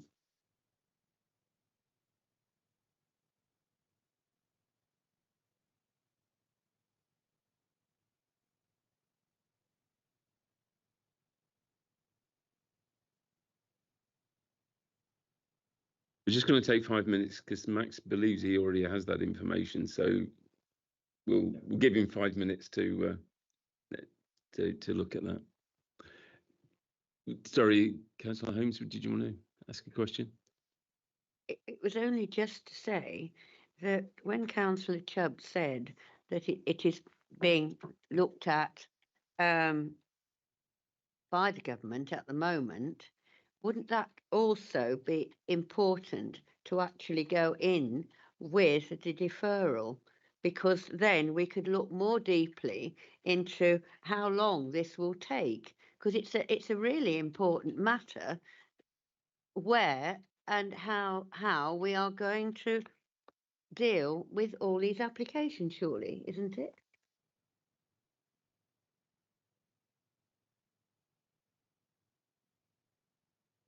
I think the advice we wouldn't know what the timescale was on that, so it'd be possibly we wouldn't be able to make a decision within any time frame that we need to make a decision.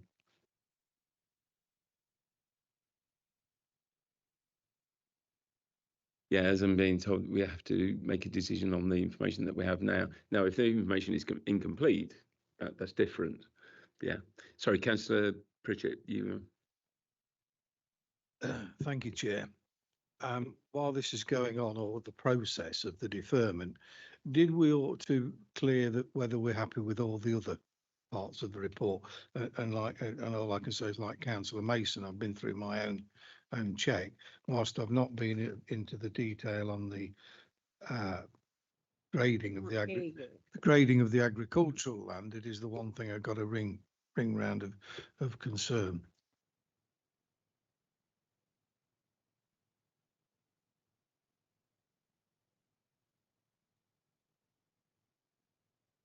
Yeah, sorry, what we're saying is that yes, that we can, once we've actually clarified this point, if we do carry on for a deferment, we can add other things to that deferment after we've clarified this one. So if there are other points you want to add to that deferment. No, what I was saying is if we did defer and we came back, then people added other things in then that they wanted to defer that we could have cleared tonight.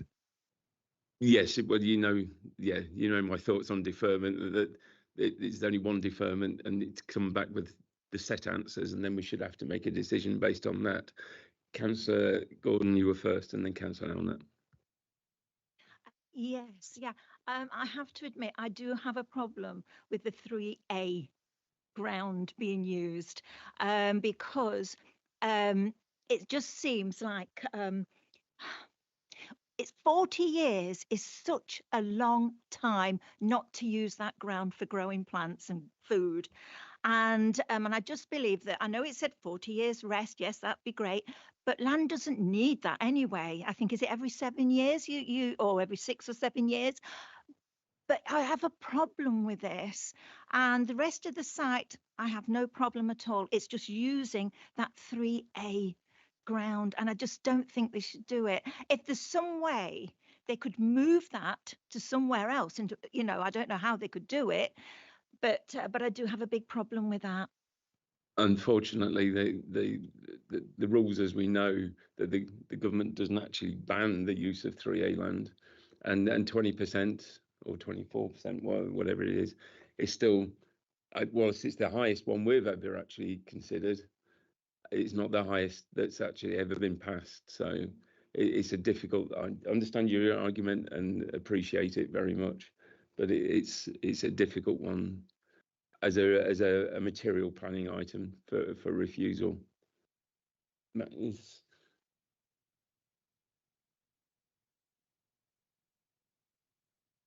Okay, so we don't have that. So if it's important to the decision making, that should be an item for deferral. If I can just say on that, it's vitally important to me because I can't make a decision on what the benefit is and against the harm, and without that information corroborated by the consultant. I'm not an expert on land. That's not my field, but this consultant is, and the consultant has poured some sort of doubt into his report. So we have that clarified well enough for a deferment, but I want to make sure there is anything else that we would want to defer for when it comes back, so that we do have a complete set of knowledge to be able to consider this application. Is there anybody else that would like to? Councillor Mason. Sorry, Chair. I would like to see the rationale behind the 1.4 overplanting statement, please, if that become made available. It's not something that would promote a refusal on my part. It's just that we should have that as a complete set of documents, because we owe it to our constituents that we have a complete set of documents when we either approve or refuse, and I think that's key to it. Are there any other? Councillor Atherton. So are we still in debate, or? Yeah, we are in debate, but we have a motion for deferral, which we're adding to, or if you want to add any other points. That's fine. I'd just like to talk a little bit more about the farmland, if I may. And then, Tom, I've got a question for you right at the end. So much is made when we're discussing solar farms about energy security and a government directive to agree solar farms where appropriate. Little's made of food security, and indeed the NPPF alludes to it in section 11, specifically in paragraph 125, where it says that planning policies and decisions should encourage multiple benefits from rural land, including the growing of food. Little is made of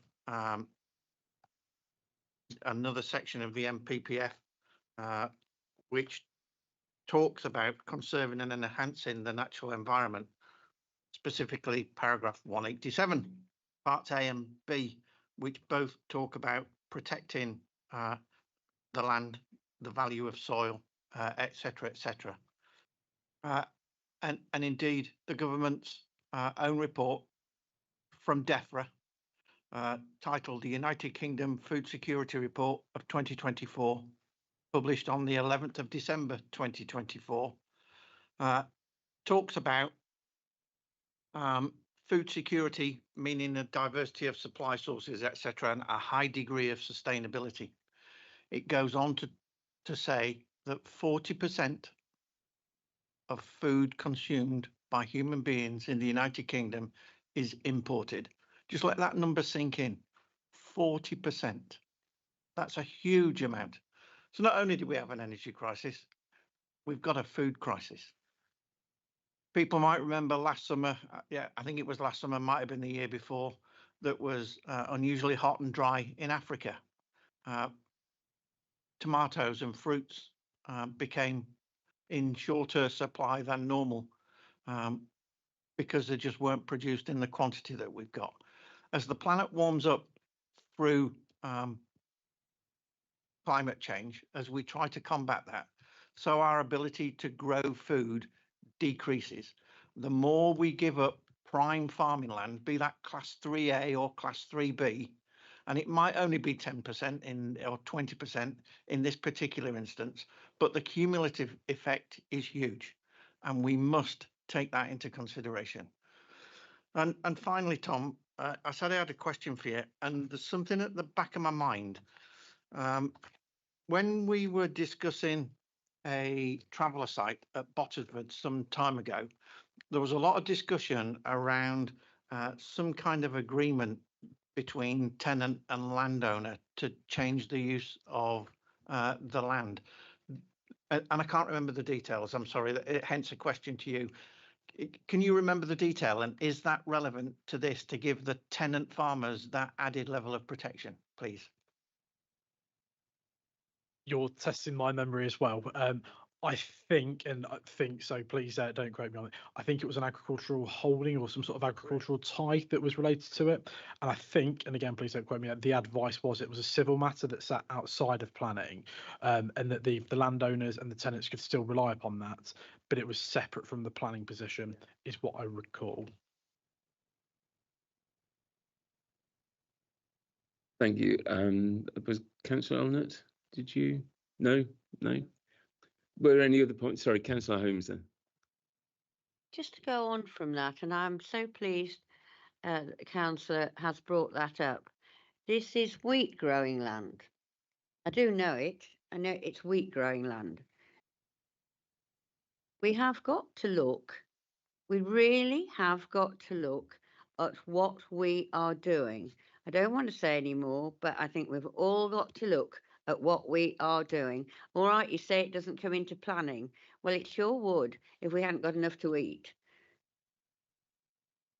Yeah, so you know my position is I have to be the the straight line down the middle of this. So yeah, and whether I agree or disagree, but yes, we have to what the government guidelines are and what the previous approvals or rejections are. Councillor Elnett.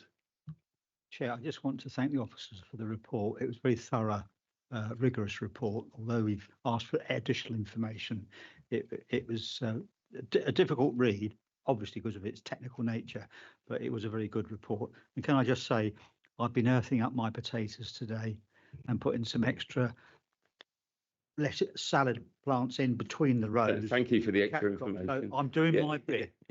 And we've been importing 40% of our food for about 100 years. Well, I was brought up on lamb from New Zealand, bacon from Sorry, Denmark, can I come back to the... I just want to make sure that we have, if there's no other items for deferral, to add to the deferral, because, again, you all know my position on this. If we bring this back after the deferral, we have to have enough information to make that decision. So if anybody's got any question mark over any information, please now speak up. Just don't bring it up again when this comes back. So I'm getting no requests. So we have a proposal which has been seconded for a deferral. We have a reason for deferral which we're happy with. Yeah. So I'd like to put that. No, I'm sorry. No, it's too late now. Sorry, no. I'm afraid I can't allow anybody else to add to once we've gone into debate. So I'd like to put the proposal to the vote to defer the application. All those in favour of deferral?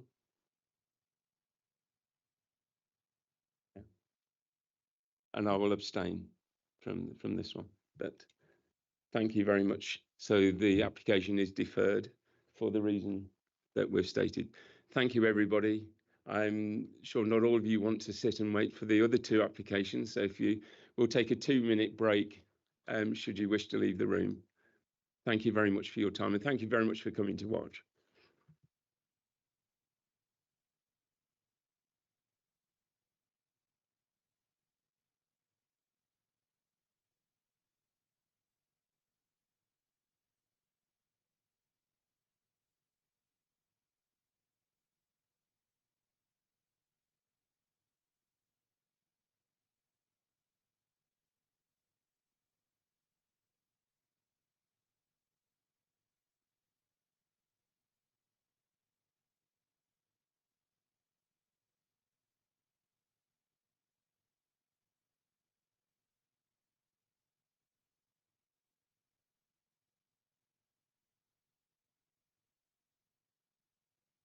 Okay, we'll start to bring back to order. I'll note that Councillor Brown will be moving into the public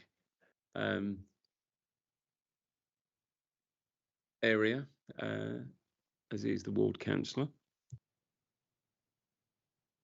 Are we all ready to begin? Yeah.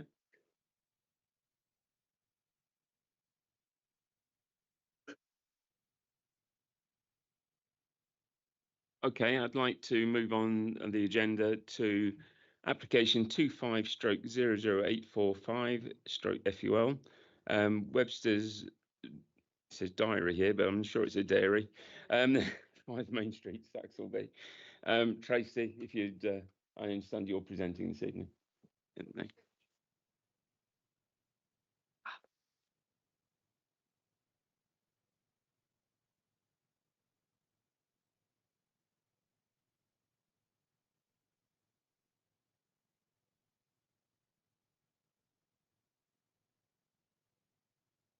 You can have the first slide, please. Right, this slide shows the site location plan. The application site is in the red line. The current building was used for 3 small workers' cottages to the front of the site and a commercial workshop to the rear, which was used for Stilton cheese making. The building is to be converted to accommodate 5 dwellings with a mix of 2 and 3 bed dwellings. Next slide. Aerial views show the front elevation and the neighbouring dwelling to the northeast, which can just be seen. The 2 sites are separated by a thick hedge. The second photograph shows the rear of the site. The larger buildings to the rear were used for the cheese production, and I believe that use stopped in late 2020. Next slide. The block plan shows the areas to be developed in a dark grey. To the northeast is a proposed carport, and the main building to be converted to dwellings is to the southwest. Next. Yeah, this slide shows the existing and proposed front elevations. The architectural detailing is to be retained and the single-storey additions to be removed. The front wall is to be removed to allow for the access. Next. This shows another angle of the front elevation, the close-up of the front of one of the dwellings. As you can see, the detailing on that building. Next. The existing rear elevation shows little detailing with the exception of a single-storey extension of a modern appearance, which is to be removed. The proposed elevations replicate the window detailing from the front elevation, and the open frame carport is shown to the left of the bottom picture. Next. This slide clearly shows the current condition of the site and the buildings. While on the site, I saw broken pieces of bonded asbestos on the site, so it is apparent that this development will improve the appearance of the site and its condition. Next. The proposed side elevations show a visual improvement from a functional building to a good quality conversion to provide much needed homes. Next. Views of the existing site when viewed from the agricultural access track. The sectional garage on the site, which I think you can see on the second photograph, is to be removed, and this side of the building, once cleared, will include a parking area for Unit 3 and access with front gardens to the front units proposed to the rear. Next. Yeah, there's the existing building to the other side, which is from where the carport will be positioned. Next. The slide to the right shows the picture to the right shows the existing access track, which leads to a small field to the rear. The buildings to the back of the application site are in very poor condition. The access track itself will remain so that you will still have access to the field at the back. Next. The parking area would behind the existing wall. As you see, there's good hedging all to the boundaries to the side and the back. Next. As you see from this plan, the carport will accommodate 6 car parking spaces, and you can see the vehicle tracking shown. There's 2 car parking spaces to the rear of that car parking area opposite the carport. And there's another 2 spaces on the other side for Unit 3 on the western corner, close to the road, as you can see. Next. Visibility displays are indicated by the purple area, and adequate visibility is provided to both sides. The width of the access has not been raised as an issue by highways. Next. This slide shows pedestrian visibility, which has also been considered and found to be acceptable by highways. Next. These are views of the main street. You can see the rail crossing at the top there, the bridge. And you can see the narrowness of the road in the pictures, the small path that goes on one side of the road only. Next. Additional conditions have been added because obviously we've seen the asbestos on the site, so there's an asbestos condition. The wording is prior to any demolition or construction work, the presence of asbestos materials within the site area and the buildings shall be identified, and the details along with the risk management plan for its safe removal shall then be submitted to and approved in writing by the local planning authority. The approved risk management plan shall then be adhered to throughout the construction period, and the reason is in the interest of public safety. The agents have been asked and they have agreed to this condition. And the surface water drainage one states prior to the first occupation of the dwellings hereby permitted, details of the method of surface water drainage for the site shall be submitted to and approved in writing by the local planning authority. The submitted details shall ensure that all surface water coming onto the site can be adequately attenuated and dispersed without draining onto the highway. The reason for this is in the interests of highway safety and to comply with local plan policies and the requirements of the National Planning Policy Framework. Next. There's one for site levelling and the retaining walls. With the exception of site clearance works, there shall be no development until details of the levelling of the site and details of the retaining walls of the north and east boundaries, including sections, shall be submitted to and approved in writing by the local planning authority, and that the levelling shall be undertaken in full accordance with the approved details, and that's in the interest of residential amenity and land stability. These are the sort of details that's shown on the slides, and we recommend to approve the planning permissions subject to the conditions set out in the report and within this presentation. Thank you. Thank you, Tracy. Are there any questions for clarification, Councillor Atherton? Thank you, Chair. First off, my thanks for adding in the condition about asbestos. That seems to be present on site to my untrained eye, so thank you very much for that. Could you discuss just a little bit further anything that we've had back from County Highways about access to and from the site, not only for residents but for construction traffic as well? I have a concern, and I defer to the experts begrudgingly, that the roads into the site from all directions are a tad narrow, and once the buildings are occupied, then with the best will in the world, access to and from the site, even for cars, is likely to be somewhat difficult. Could you just discuss that a bit further, please? Yeah, so construction traffic, we would expect that to be fully within the sites. I haven't added a condition for that, but I still could add a condition which would ask them to provide a construction management plan prior to development starting. Yes, please. I'm particularly. Yeah, sorry, we're still in clarification, not debate, so we can come back to that point if, if you wish. But Fair enough. unless there's something else you wanted to add there, yeah. Any other? Sorry, Councillor Alnett. There's two areas. The first is probably my inability to read properly. Paragraph 8.9 at page 83 of the agenda papers, referring to the Melton local housing needs. And it says here, table 7.6, initial modelled mix of housing by size and tenure. But I don't understand how tenure is in that table. Can you just explain that? Because I just don't get that.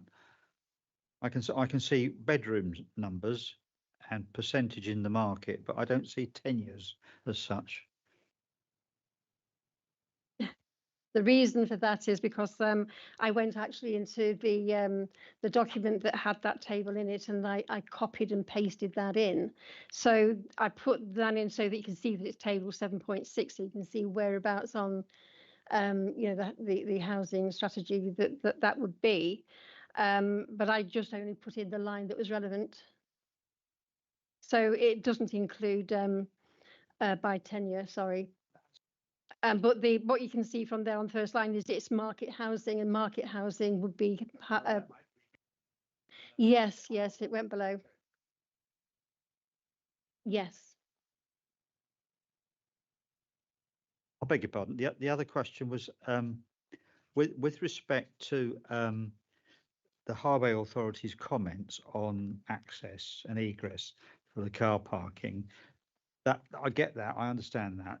But the parish have raised some issues at 7.7 with respect to delivery vehicles, visitors, but just focusing on delivery.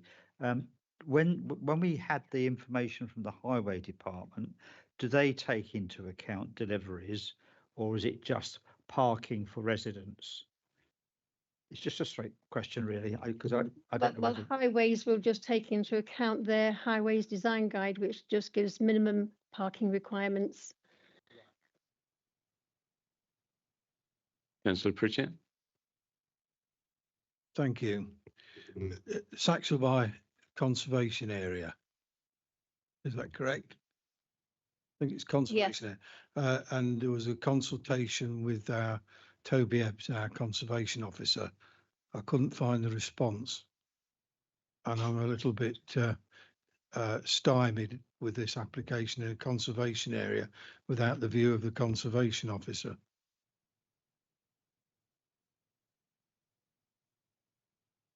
Looking on the portal. Going back to have a look and see what's going on there.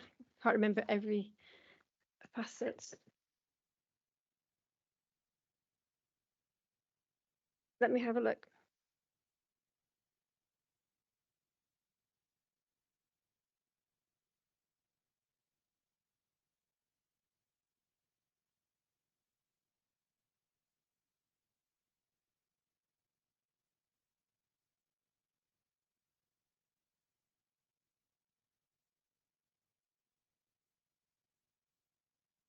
I can confirm that the conservation officer was consulted. We just didn't get a response from him. My word, you would have obtained a response rather than just leave it like that. This is an application that I've inherited, and I've produced all the information that I have available to me. Appreciate that. Okay, we may come back to that point. Are there any other points for clarification? Councillor Gordon. Yeah, the people in Saxelby, will they get the preference if they want to buy one of those houses? Would they, you know, because it's in their village? I think as far as the planning department is concerned, that these are market houses that will be going on to market for sale. I don't think there's anything in there in the application that would suggest that they would be for local residents. It's just that I know there was one village, it's gone back some time, they did make that stipulation, and I just wondered if this was counted in this one as well, but okay, thank you. Thank you. Is there any other question of clarification? We may come back to the parking, but I'll do that during the debate. Yeah, thank you. So in that case, we'll move on to the speakers for this application, which is Parish Councillor Rose Best, the Grimston, Saxelby and Shoby Parish Council. Nice to see you again, Rose. Thank you. I think you've done this before. So, all right, okay, sorry. So normal rules. You have 3 minutes with a 30-second warning. If you could start winding up at that point, that would be fantastic. So press the little face in the middle of at the bottom of and start when you're ready. Good evening. I am Rose Best, Chair of Grimston, Saxelby and Shoby Parish Council. Your site visits will have shown you the concerns that I am about to raise. Where once were 3 cottages and no cars, this is an application now for 5 homes, 12 beds and 10 parking spaces on the very rural Main Street. The Parish Council wish you to consider highway matters relating to D1 and IN2 policies of traffic generation, highway safety and parking provisions, with 8 parking spaces on the right and 2 on the left of the buildings. There is one 5.2 width entrance for 8 cars, just below the LCC Highways Design Guide. 2 cars cannot pass each other comfortably within the parking area. There is also insufficient turning for some of these cars for the parking spaces to the first and third spaces with cars coming from the road. This is shown on the proposed ground floor plan PL 200A. As the houses are straight onto the main street with no pavement, the sight line for cars coming out of or trying to reverse into is limited. The pedestrian access document PL 208A states clearly that all walls and shrubbery to be kept below 1.6 of a metre, then shows the bin storage blocking the exit view as the bins are 1 metre high. Safe entrance and exit for cars and pedestrians is compromised. Has the application covered these points sufficiently? No. Concern has been raised on the access for emergency vehicles for the whole of Saxelby Village, as it is likely the cars will park along the main street and not in their assigned parking spaces due to the tight access. The road narrows at this point and there is no visitor or delivery vehicle parking provided. The photo attached seen on the screen shows a very near miss this week and the narrowness of the road at this location, at which children do walk along the small pavement on returning from the school bus. The local plan policy D1 requires the development to provide a safe connection to the existing highway network with adequate provision for car parking. This is not a safe connection. Local plan policy IN2 sets out the requirements for transport, accessibility and parking. New development proposals should seek to ensure that development does not unacceptably impact the safety and movement of traffic on the existing highway network. This unacceptably impacts on the safety and movement of traffic on the main street in Saxelby. We ask that you refuse the application as it stands to protect the safety of people and vehicles. Thank you. Thank you very much. Would you like to stay there for a moment, just in case there's any questions from members? Councillor Mason. Yes, thank you for that. Where's the nearest school? Most of the children go to Old Dalby or to Ab Kettleby. And are they picked up in the village by bus, or do they make their own way there? I don't...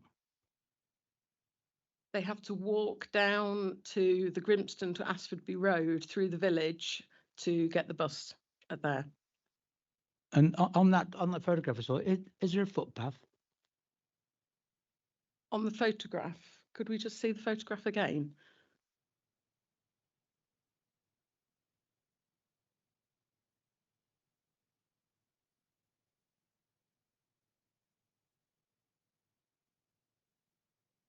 On the photograph, you can see the white car on the right-hand side of the photograph is actually on the pavement. Both vehicles are right up to the walls each side of the road. The lorry is the same size as agricultural vehicles we get through the village. The building on the right-hand side next to the white car has already been granted permission to be a residence turned into a house. So that's going to be a house. There's a very small pavement and then the road. Thank you for that. So I'm sorry to ask these questions, but necessary. From the proposal, where we're going to put these flats, houses, call it what you will, how far is it? If a child lived in this development, how far would they have to walk to pick the bus up or to get to a nearest safe point where they could pick a bus up to get to a school? In your opinion, I know it's not a fine science, but I'm asking. It's probably about 1,000 yards, I would say, between 500. If they were children on that development, they're at the closest end of catching the school bus. But obviously, it's a very, very small village. But yes, they would have to walk to get down to the school bus. Any other questions for clarification? No? Thank you very much, and thank you very much for your time. I'd now like to call on Rupert Marsh, who is an objector. Again, you have 3 minutes from the moment when you're ready to start speaking, and Tom will give you a 30-second warning to please wind up. Welcome this evening. So please press the state and start when you feel ready. Thank you, Mr. Chairman, members of the committee. My name is Rupert Marsh. I'm a Saxelby resident. I've lived in Saxelby for about 24 years. I live in Main Street, number 10. Main Street, it's 2 houses from the site. If I may, can I just address a couple of points which came up? Firstly, the 3 cottages. They may initially have been cottages with a dairy behind, but since I've lived in Saxelby, it's all been dairy. The whole site has been dairy, and I believe probably since before the Second World War, they've always been dairy. The second point is the construction traffic within the site. There is no within the site at the moment. There won't be a within the site until a huge excavation of the car park has taken place, hence the need for retaining walls. So all the construction traffic will have to be on the road or on the adjoining land. There is no within the site. Now, if I may come on to my objection, which is simply that there are too many dwellings within the existing building and too little parking provision for those dwellings. And that's basically it. And you will have all read the objections online at each stage when the proposal's been revised and tinkered with. But fundamentally, they've always had 5 dwellings within this one building, which is basically over dense. We welcome the proposal to convert a nice looking building into houses, but if you could stick with 3, that would be far preferable and would allow parking for visitors. At the moment, with 5 dwellings, 10 spaces, that's 2 cars each, it might tick the box on the highways provision, but there's no space for visitors. We've seen on the pictures we've just shown from Councillor Best, there's no space on the road for parking at all. And I imagine on the site visit, whenever that was held, you will have struggled to find on-road parking because there simply isn't any. So assuming the residents of the houses have got friends or relatives who might want to come to visit, there's nowhere for them to park at all. The road's very busy. It's an agricultural village. It's a conservation area. There are 3 livery yards, 1 in the village, 1 at the other end of Main Street, and 1 on the road to Asfordby. We have more horses than cars at the moment, which is great, but that, they will be interfered with. There are horse boxes, there are tractors, there are delivery vans, and that's and then there are also occasionally lorries which get lost in the village. They follow their sat nav. They end up at the crossroads, which is one door away from the site. They can't turn around at the crossroads. They can't get through the bridge because it's a low bridge, and they have to reverse all the way back up Oster Lane or back up to Glebe Farm, which can take them a long time and a good driver. And we've had drivers in tears because they get stuck at that crossroads. So I come back to my main point really, which is too many dwellings, too little parking provision. Thank you very much. Just hold there for a second to see if there's any questions for clarification. Councillor Pritchett first and then Councillor Holmes. Thank you, Rupert. When it was a dairy, it would have had deliveries as a dairy, and then they would have gone to pick up the cheeses in commercial vehicles or something. So it's nothing, to some extent, it's nothing new, is it? It's not new, and we were happy with that because I mean we used to get a big milk tanker every morning, and but it blocked the road. Well, it would come down towards the village and then do a U-turn and park up at the side of the dairy. But whilst it was manoeuvring, it was impossible. But we all knew about it, and so it's part and parcel of living in Saxelby. There was 5 more households here, 2 opposite, and then we've just got 4 new households down in at the church in the new development. There are many more cars, and it's all single track roads in Saxelby, so congestion is inevitable. Thank you. Thank you. Okay, Councillor Holmes. Thank you. I was going to mention the same problem because I do know where it is, and I do know when it was a dairy as well. You probably won't agree with me for asking this question, but I understand that the road is going to be even more difficult because there's going to be this substation at Waternaby, and I understand it's not our plan. No, just asking the question about traffic, really. I know there's well, let's put it a different way. We know that there was a milk tanker, and then there would be somebody collecting cheese. So but that would probably be the other thing I'd like to ask, and I don't know whether this is possible to ask. Did the milk tanker go at the back or was it at the front? Sorry. The milk tanker came down either from Glebe Farm or down Oster Lane, and then it would approach drive past the dairy towards the bridge, and then it would reverse up the farm track, and it would I'm assuming with consent of the landowner. It must have been. Yeah. I think that's as much as we can. Yeah.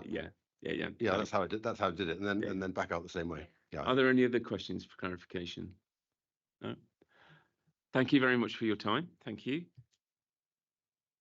I'll now call upon George Machin, the planning consultant. Thank you for your time. I won't bore you with the instructions over and over again. I'm sure you've heard them. So when you're ready, please start, and you'll get the 30-second warning before the end. Thanks very much. Chair, members, the first thing just to clarify, we did meet with Toby Ebbs prior to the application going in, Conservation Officer. It was in fact his suggestion that we included a carport. So just clarification on that. Chair, members, good evening. This is a straightforward and positive scheme for the reuse of redundant buildings in the heart of Saxelby. Rather than allowing these buildings to remain vacant, this proposal will bring them back into proper use and secure their future. The approach is strongly supported by national policy, which supports the reuse of redundant and disused buildings, particularly where this enhances the setting and character of the area. That's clearly the case here. While Saxelby has a limited range of services, we've heard that it's the closest end of the village to the bus stop. It's well related to nearby settlements, and the proposal would contribute to the vitality of the wider rural area. The site's real history: it consists of former cottages that belong to the Webster's Dairy and the adjoining production area for its well-known Stilton cheese production. Following the closure of the business in 2020, the buildings have remained redundant, but they continue to form an important part of the village's character. The alterations proposed would improve the quality of the conservation area. The frontage has been carefully designed to retain and respect the existing building with traditional materials and more sympathetic appearance that will enhance the street scene. The proposal will provide 5 much needed smaller homes. The Melton Local Housing Needs Assessment gives adequate evidence of the need for smaller 2 and 3 bedroom homes for market sale. All of the homes meet the National Space Standard. I appreciate the highways have been the main concern raised by local residents and the parish council. However, it's important to consider the lawful fallback position. The established use of the site is a working dairy, which historically generated regular HGV movements alongside staff vehicles, including unsociable hours. In that context, 5 dwellings would result in materially fewer and lighter vehicle movements than the lawful baseline. The Highway Authority have carefully reviewed the amended plans and confirmed that there are no highway concerns. The access, parking layout and vehicle tracking are all considered acceptable. I confirm the first thing that would be done would be the parking area, such that there would be created a working area for both construction materials and vehicles. In terms of parking, the scheme meets adopted standards for the size of the dwellings proposed. Moreover, the focus on smaller 2 and 3 bedroom homes reflects the identified local need and typically corresponds with lower levels of car ownership than larger executive housing. Finally, the suggestion that fewer units would be more acceptable has been considered. The provision of 5 dwellings is driven by the scale of the existing building. It's nearly 8,000 square feet, and the evidence need for smaller homes. A reduced number of dwellings would result in larger dwellings, which are not identified to be in short supply locally, and would represent a less efficient use of previously developed land, contrary to policy. It would also not materially alter the highways position, which has already been assessed and found acceptable. Overall, this development would sit comfortably with its surroundings. It would improve the street scene, keep an important village building in use, and deliver 5 smaller homes in a way that respects the character of the area. Members, for all of these reasons, I respectfully ask you to support the application. Thank you. Thank you very much. Can I ask any questions for clarification? Councillor Gordon. Yeah, now I know this is market housing. I understand that. I would love to see it though, sort of for the people in the villages, in Melton Borough and villages as a whole, you know, wherever. But the one thing that worries me is if someone from a city comes in and just using it just as overnight stays and then they go again and they just use it, no, not for long. And I just want to make sure that it would be for the people that's living in villages and perhaps in Melton in the borough and perhaps a wider area, but not to be used as someone coming from the city just to use it and then go off again and then come back and use it. Not as a proper home, if you like, just passing through, but you keeping it sort of so they can keep coming to visit it. Thank you.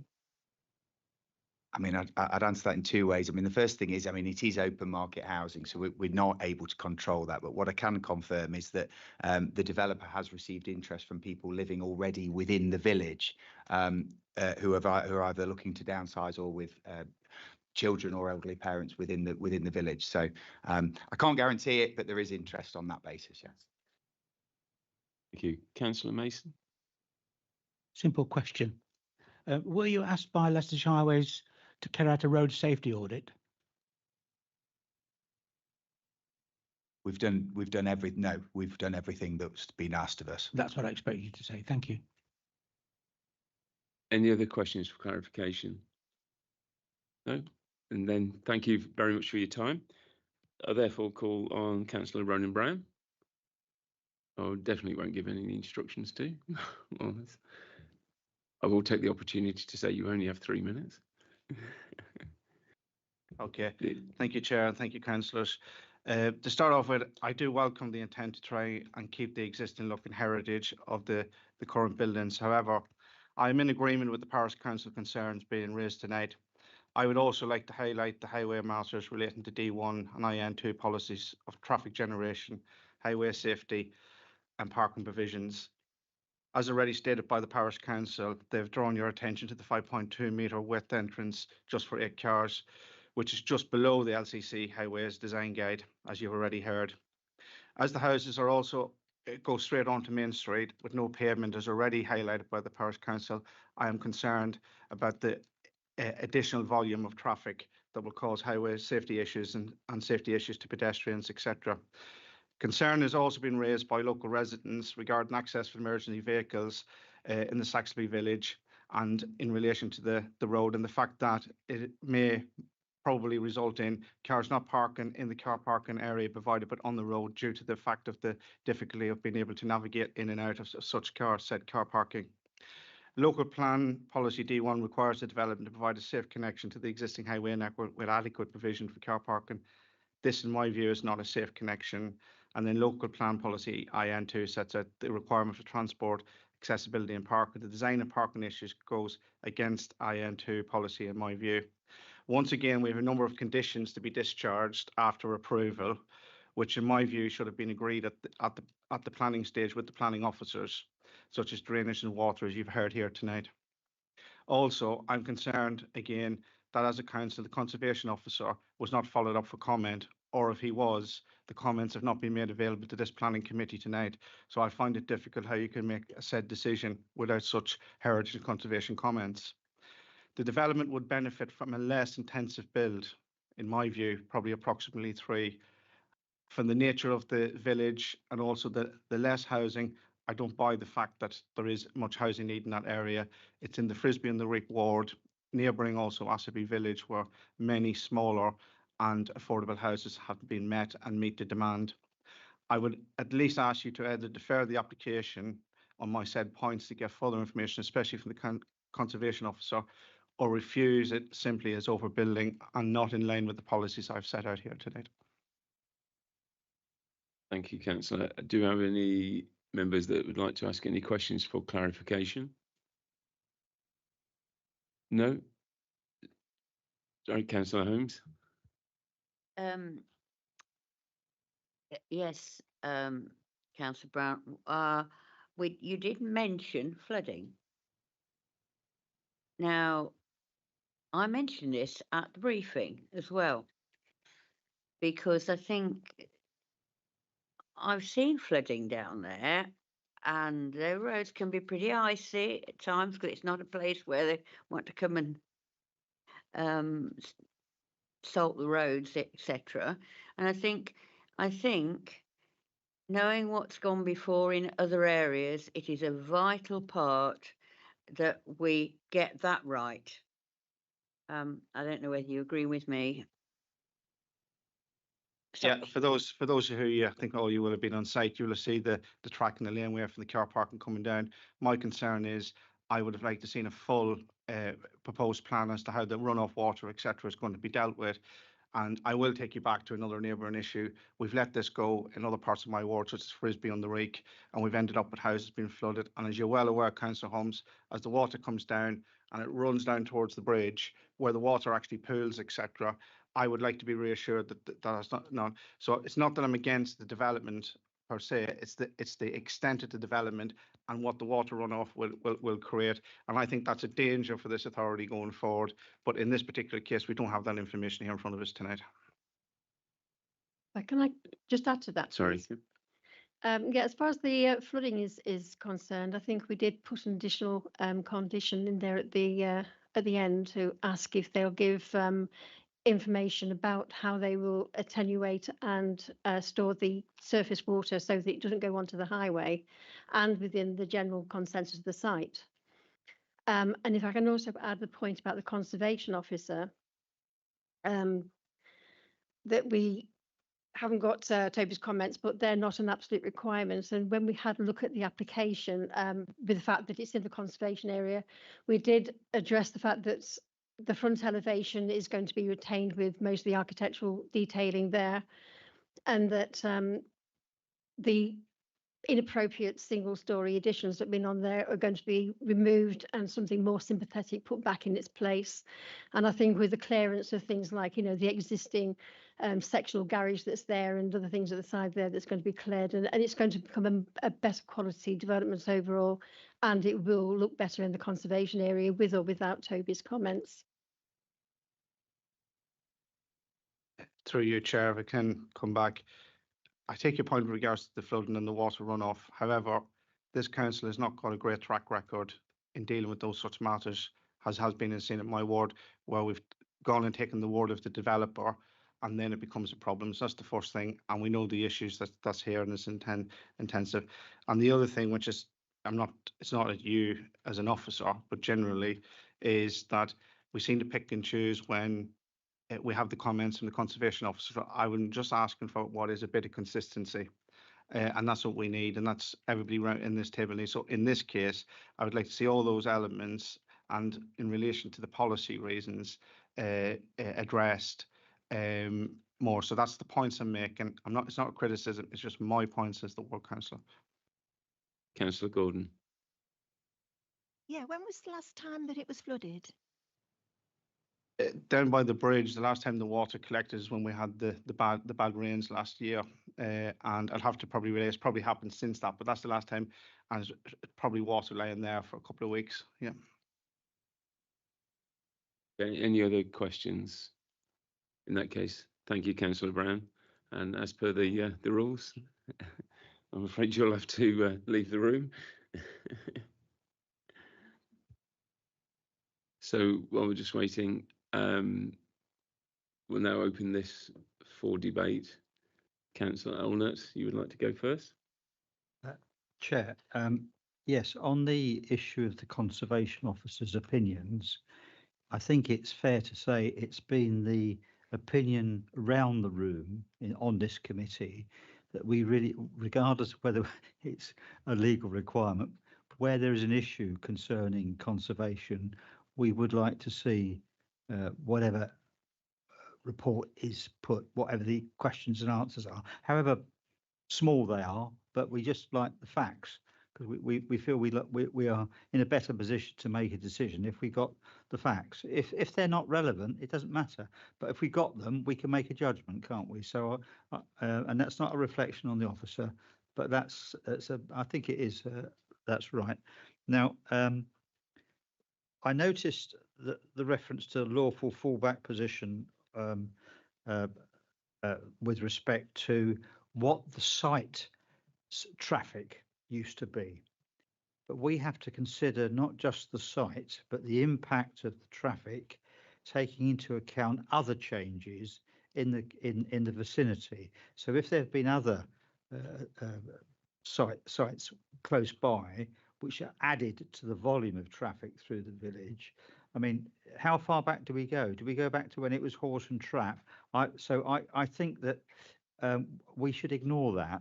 And what I'm most concerned with is the Highway Authority's response to this 7.2 on page 80 of the document.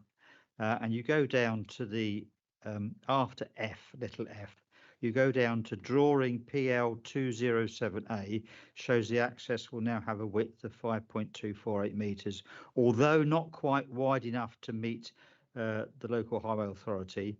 Sorry, the LHDG. The local highway authority is happy, given the constraints of the site and the site-specific location. Now, with great respect to the highway authority, the constraints of the site are not a matter for them to take a view that, well, because they're a bit constrained, we'll let it go through. That's quite wrong, in my opinion. If the constraints of the site are whatever they are, then the highway considerations should be consistent with those constraints, not, oh, the constraints are a bit difficult, so we'll nod it through. And then they say, and site-specific location. Well, that's meaningless. We're talking about all sites are site-specific. So obviously they're not going to apply highway regulations that are relevant to Middlesbrough. Well, I mean, for goodness sake, it's nonsense. I think this response from the Highway Authority is appalling, frankly, and I think this. I mean, I'm happy for deferral in terms of getting the other information that's wanted, whether it's on flooding or conservation. That's fine, but based on that paragraph alone, I think this should be thrown out. It's nonsense. Can I just add to that, please? I think that they said that the width should be 5.25 metres, and it was only about 2 centimetres short. Just clarifying that. Sorry, what I'm reading is will now have a width of 5.248 centimetres. So that's not 5.5, is it? It's more than 2 centimetres, isn't it? Am I misreading it, Chair? I'm not certain. Well, it's under 3 centimetres, No, it's not. I think. 2, 3, 4, 5. That's in meters. Meters, that's meters. Yeah, it's a 0.248 metre. That's meters, but the 0.248, I mean, that's centimetres, isn't it? That go 24.8 centimetres. So you're right in saying that it is. It's nearly 10 inches. 26 centimetres short. Yeah. So, but Yeah. it's short. That's the point. And the thing is, it's the whole area is tight. It's packed in. The whole thing is just. And I'm cognizant of the fact that the parish and the local member have said they're not against the development as such. In fact, I think if you look at the design, it looks very nice on paper, but it's just the congestion element that is. I'm really worried about this one, and that's my feeling. Yeah. Councillor Pritchett. Thank you. I share Councillor Aldnott's view. The county council tend to vary their views on entrances. Yeah, I'm conflicted on this one because I can see, as the applicant said, the rationale, the size of the houses, yet there's a general density issue, I think, and the parking. And it's important for me that we have the Conservation Officer's comments, because the Conservation Officer has a skill not just to look at the building, but the context of it in the environment around. So we're looking at 5, and he will look around, and I'm particularly interested in the elevation that faces the bridge on that one. So, and I'm also interested in hearing any more about the Councillor Mason raised in the questions about the safety of children going to school. Councillor Mason. Yeah, the reason I raised it is because the Children's Services, Leicester County Council Children's Services, have a policy of transport to school, and it's quite obvious. And there are certain strictures in there. I shan't go into it. It's quite complicated, but they have to provide a safe route to school. Now, the only problem I have with this is it's a 30-mile-an-hour zone, but I would assume that given the circumstances, that safe route would include the walk to the bus stop. Now, if it includes the walk to the bus stop, then they should be doing a road survey of that based upon the ROSPA guidance on safe walk to school. This never happens. Now, I could really get angry about this. The times I sit and we see large developments across the whole of Melton, and they never look at the road to school. And some of these issues are on 40 mile an hour. So I'm not going to go down there because it's totally out of kilter with the application. And I like the application. Don't get me wrong. I'm all for it, but I can't put children's lives at risk. And the Leicester Highways should have some sort of cognizance of that, but they never do. And I want to see that. And this is why I asked the applicant: is there a road safety audit? And that road safety audit will point up whether it is a safe route to school. I think that's what Councillor Pritchett is referring to, and I'm very keen that we have a road safety audit on that site.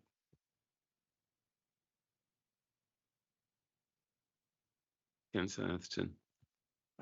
Thank you, Chair. So I come back to the point that I alluded to earlier on, and it's the access and egress for construction traffic or traffic during the construction phase. For heavy vehicles, there's only one route in and out of that village, and to call it a village is a bit of an exaggeration because it's a hamlet really, not a village. But there you go. I do worry that for a considerable period of time, the one usable road in the village will be blocked. And I don't think Leicester Highways have done themselves any favours. I think they've looked at a map and said, yeah, that road looks wide enough. They've not actually visited site. There is a footpath from the village under the railway bridge to the bus stop. Or there appears to be, at least. And again, Leicester Highways have done themselves no favours. It's overgrown. I also have a concern about the number of additional cars that this build will introduce into the village. 10 cars into that small village is probably a doubling of the number of vehicles that will use Main Street. And to be fair, there is really only one usable way in and out of that village. All that said, the building does need something doing to it. It's a bit of an eyesore, and if it's not done soon, it'll fall down. And indeed, it looks like, if you walk around it, it looks like somebody's taken a sledgehammer to parts of it already. And some of the windows in it look relatively new round the side. So it does need something doing. And I have to say, I've got mixed feelings.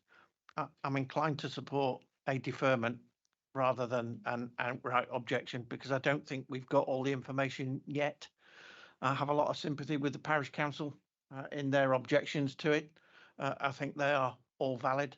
I have a lot of sympathy with Councillor Brown's objections to it. They are all valid. But if something's not done to it very soon, it will fall down, and it will be in and of itself dangerous. And I think we do need to take that into consideration. So I think I'd second any proposal for a deferment at this stage. We'll come back to that and come to Councillor Gordon in a moment. We're getting to that time of the evening where we're going to need to extend the meeting. So as members will be aware, the Council's procedure rules state that a meeting will adjourn immediately after 3 hours unless the majority of members vote for the meeting to continue. If the meeting adjourns under those rules, any remaining business will then be considered at a time fixed by the chair. This meeting has now been in session for 2 hours, 50 minutes. The procedure rules also allow a motion to extend the meeting beyond 3 hours to be moved without notice. If passed, the motion may only allow the meeting to continue for an additional hour, taking a total time of 4 hours. I therefore propose that the meeting continues beyond the 3 hours. Do I have a seconder?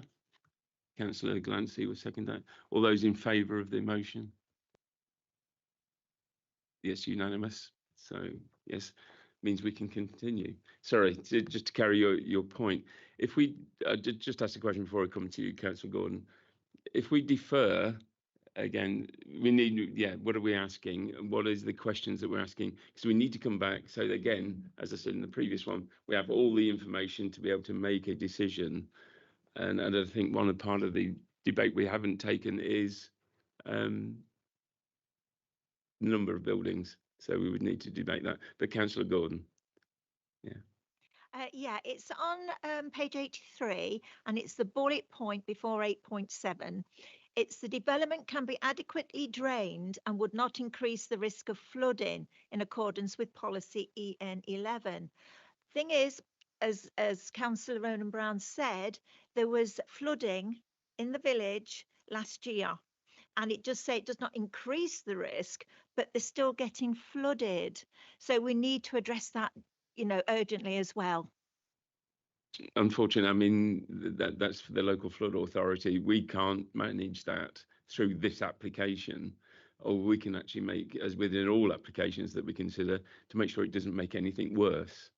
So the statement has to be that, it does not increase the flooding. I think that I know the bridge, etc., and it's flooded most years that I've ever been gone through that village. So, I mean, it's nothing that this application can actually change.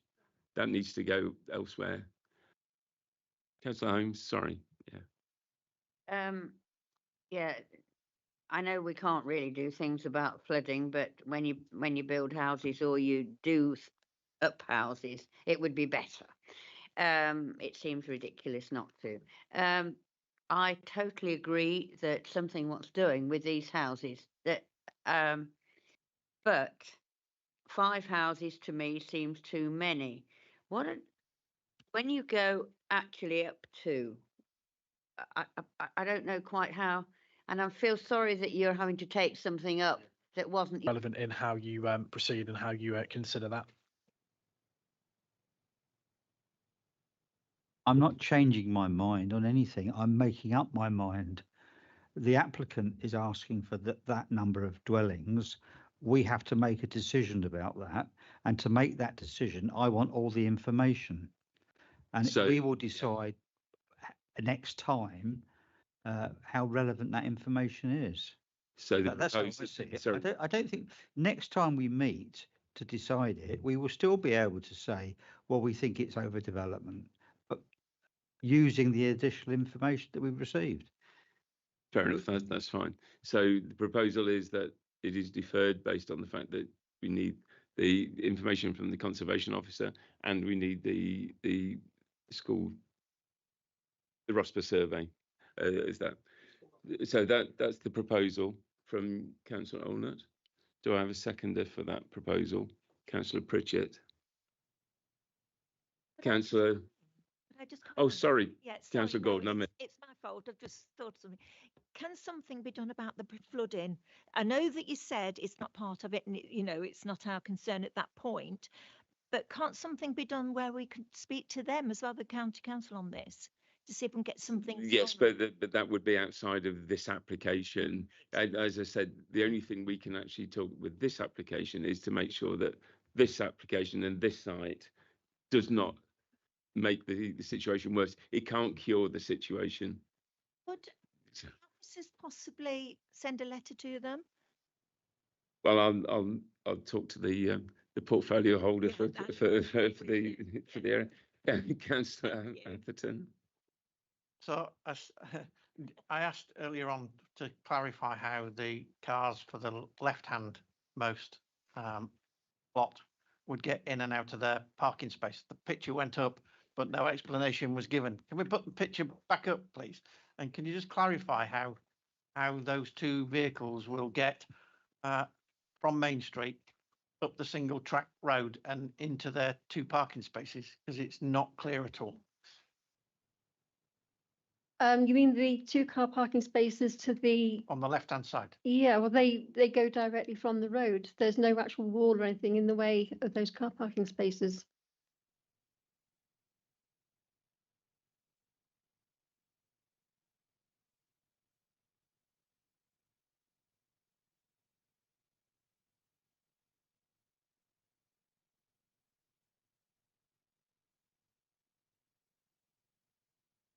Are you intending this to add to the deferral, or is this a?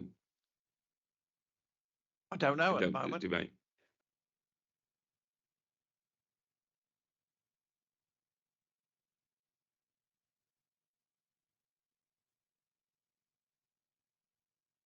That one. Yeah. So those 2 cars on the left-hand side, their access is straight onto Main Street. But there's no visibility displays or anything shown, and to get 2 cars into there is going to be, well, difficult, I would suggest. It's perhaps a little bit awkward from the way they've drawn it, but normally if you've got car parking spaces like that, you're meant by the highway code to reverse into them, not to go forwards. So what you're meant to do and what you do are 2 totally different things. But again, something we can't control. I would challenge most people in here to reverse 2 cars into that off Main Street. I'm still willing to give lessons if anybody wants it, even though I'm not qualified anymore. But yeah. But is there anything that you would want to add to the deferral for that? So in terms of adding to the deferral, no. What seems to be missing is the visibility of egress, if you will, from. In that case, then I would say there was a point to add to the deferral, which is the visibility displays from those parking spaces. If we can add that to the deferral as well. Yeah. Are we?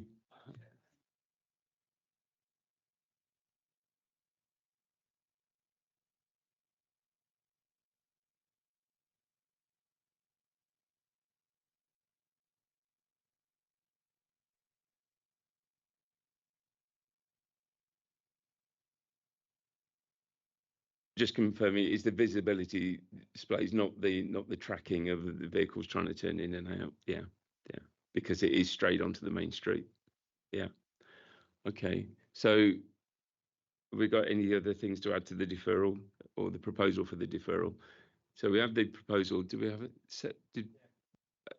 Yeah, Don. Sorry, I've forgotten. It's been so a while now. So we have the proposal and the second proposal for deferral. You okay with the wording? Yeah. So I'd like to take that to the vote.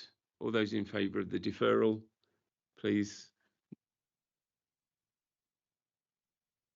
So 1, 2, 3, 4, 5, 6, 7, 8. 8 again. 8 in approval. Any against? No. 1 against. Yeah. So thank you. So the motion, the application is deferred for the information that were requested. Thank you very much. Thank you for those that are here for this application. Thank you for your time, and especially thank you to the people that are waiting for the last application. I do to apologise for that. So we would like to move on to the third application. Unless anybody wanted to take a comfort break. No, we've got 45 minutes. Yeah, sorry. Yeah, so we'll take a 2-minute pause.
Okay, can we start bringing this back to order, please?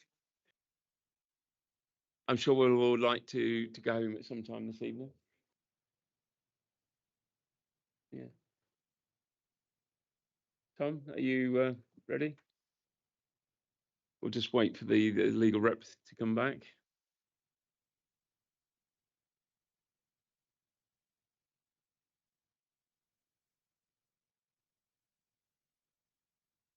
Actually, I suppose we don't need the legal rep for the presentation. So in reasons for expediency, Tracy, I'd like to bring the next application, Application 2500-898 FUL, North Lodge, Longcliffe Hill, Old Dalby. If you're ready, please continue. Okay, I'll just wait for the slides to come up. Thank you. Next slide, please. Oh, there we are. The site location plan shows the site to the north, which is for 6 dwellings, currently being constructed to replace original barns belonging to the farm. Permission has been granted for bungalows to the south, which you can just see in the blue line again. And dwellings have already been constructed to the east and the west. Trouble is, it's very faint, but you can just make out the details there. Next. The aerial views show the site to the north of Old Dalby. And if you look at the second photograph, and there's a sort of like a green area, which shows the application site, and you can just make out the existing farmhouse on that square next to the highway. Next slide. As can be seen from the block plan, the dotted blue line to the right shows the footprint of the existing farmhouse. The circles on the left-hand side of the plan represents the removal of ash trees to the west boundary, and also an apple tree, which is that sort of circle on plot 2. Next. These are photographs of the existing farmhouse building. The one on the left is the front elevation, and then on the right it's the rear elevation. Next. The first 2 photos show the acro props within the existing farmhouse on the ground floor, which is on, I think there's a room on the northeast corner of the farmhouse. I think that they have also been provided with photographs of cracking on the wall of the room above where those acro props are. The third picture is an acro prop that's been in the cellar for quite a long time, supporting that building because the building is considered to be unsafe. Next. These elevations. Yeah, yes, there's window aperture. If you have a look at the condition of the building, this is the existing farmhouse. The window apertures have been widened to fit larger UPVC windows. There's been cracks showing to internal and external walls, and there's patchy brickwork to the rear elevation. So this is really not a good example of a building which is worth preservation. Next. These are elevations for plot 1, which also shows the dotted line is the outline of the existing farmhouse. So you can see that the roof line of the proposed is higher than the original building. Measurements are shown on the plan. I don't think you can see them. I think it's something like about 1.4 meters difference in height on the roof. Next. These are the proposed elevations for plot 2. Next. This slide shows the separation distances between dwellings. You see the ones on the north are marked A, which is about 18.8 meters from plot 2, no facing windows. B is a property to the northwest, which has got some facing windows towards plot 2, but this is 26 meters from that plot. C shows that there is a property with a gable end facing towards plot 1, and that one has a distance of 12.3 meters but has no facing windows. D shows the bungalows to the south which haven't been constructed yet, but looking at the plans that we have, the bungalows will be about 21.8 meters from plot 2. And looking at E and F, E, there's 16 meters from the first floor windows of plot 2, but these are windows to the ensuite. And 21.5 meters to any sort of first floor windows showing there. G has got 25-metre separation distance between the plot 1 and the properties to the east. Next.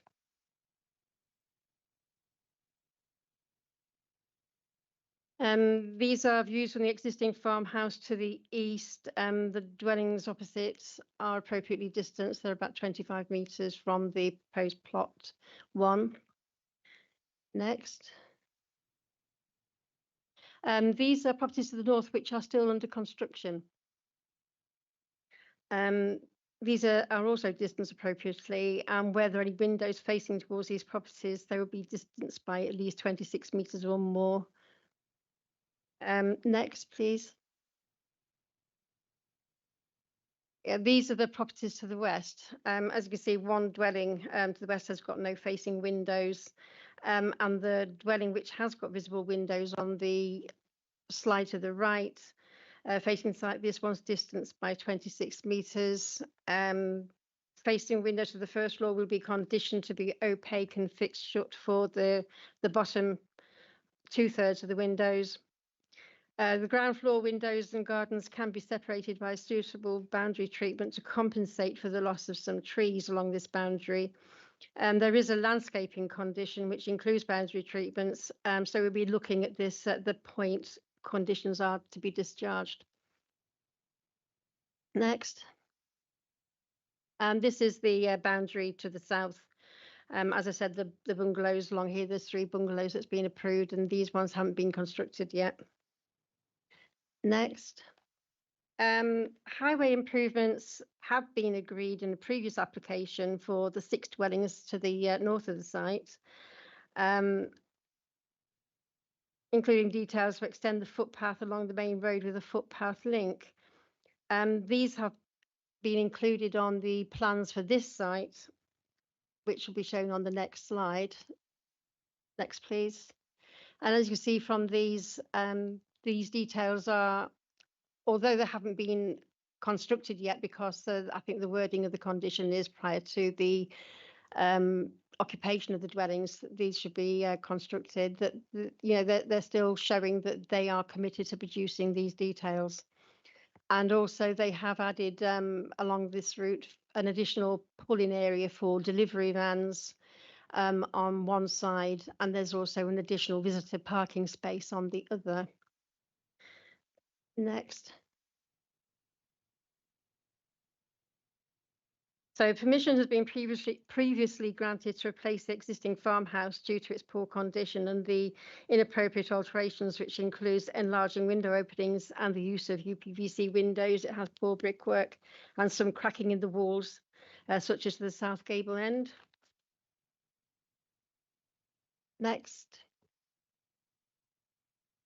Yeah, we have got some additional conditions on here just to make sure that the residential amenity is not compromised, and it reads that the first floor windows to the west elevation of plot 1 shall be glazed with obscure glass to a minimum of Pilkington level 3 and fixed shut for the first 2/3 of each window, and in accordance with the details shown in drawing number 92360304D. And this requirement shall thereafter be retained in perpetuity. The reason for this is to avoid potential overlooking and to preserve residential amenity in accordance with the local plan policies. And again, we're recommending approval for this subject to the conditions that's been put in the report, and also this additional condition in the presentation. Thank you. Thank you, Tracy. Are there any questions for clarification from the officer? Councillor Mason. Yeah, a little confused. 7.4 in the report. I'm looking at the right report. I'm getting a bit swizzled now with all this. E, brackets E. What's the significance of that? The historic significance of the building has not been shown, as applicant has provided no information about the provenance of this building, etc., etc. It reads on. There appears to be someone, or I think it must be our conservation officer, say that there could be. There could. Oh, sorry. Well, a conservation officer there. Yeah, it says at the top there that it was, these are the comments that was made by the conservation officer, which is Toby Ebbs, sorry. Yeah. Yeah, that's what I thought. I thought it may be, but obviously I don't mind being corrected. I'm usually corrected. No, obviously it's obviously I put it in there wrong. Maybe. That's all right. I've got no problem. No problem with that. It's just that it goes on to say if there's other information required to establish something, which I don't understand, but then it says if there is sufficient architectural and historic significance, I'd imagine that falls out the information that's required, then an Article 4 direction could be placed on the building to preserve it. I don't. Yeah, well, am I reading that right? I may be reading it completely wrong. I got that information and I went back to the agent to find out, and they said that they couldn't provide things like site, the floor plans and things like that because the site itself is unsafe. They pointed to a document which I don't think Toby had noticed that stated the condition of the building. And I sent these in an email to Toby, and I didn't get a response back. And then we had a look into it, and we found that there had already been permission granted, although it's not extant, for the building to be demolished at an earlier stage and for a replacement dwelling on that site. Just like, yeah, that was my understanding. So that sort of all crossed over each other. I just couldn't understand where the knitting stopped and started, if you know what I mean. But I'm happy with that. That's okay. Don? Sorry, Councillor Pritchett. Sorry. Thank you, Chair. I picked up the same thing from the comprehensive conservation officer report, but they get the planning officer at 8.33 to 8.35. I think has took the balance on that and all the information to draw a conclusion on it. So the planning office has taken it into account. Any other councillor? So just a quick one, Chair, and it relates to a topic of conversation we've had for several of these applications, albeit I'm still not sure I understand why we're being drip fed applications for what is to all intents and purposes a single site. But the footpath, do we need the footpath to be extended into this new build, or is it considered a driveway and therefore doesn't need a footpath beyond that's already agreed?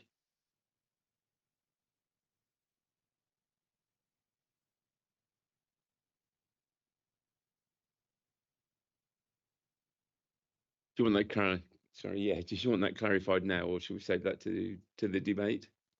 If you're able to clarify whether it's needed or not now, then we don't need to talk about it in the debate. Yeah, the access details are the same as the previous one for the 6 dwellings. So you've already got the 6 dwellings there. The 3 dwellings has already been approved as well.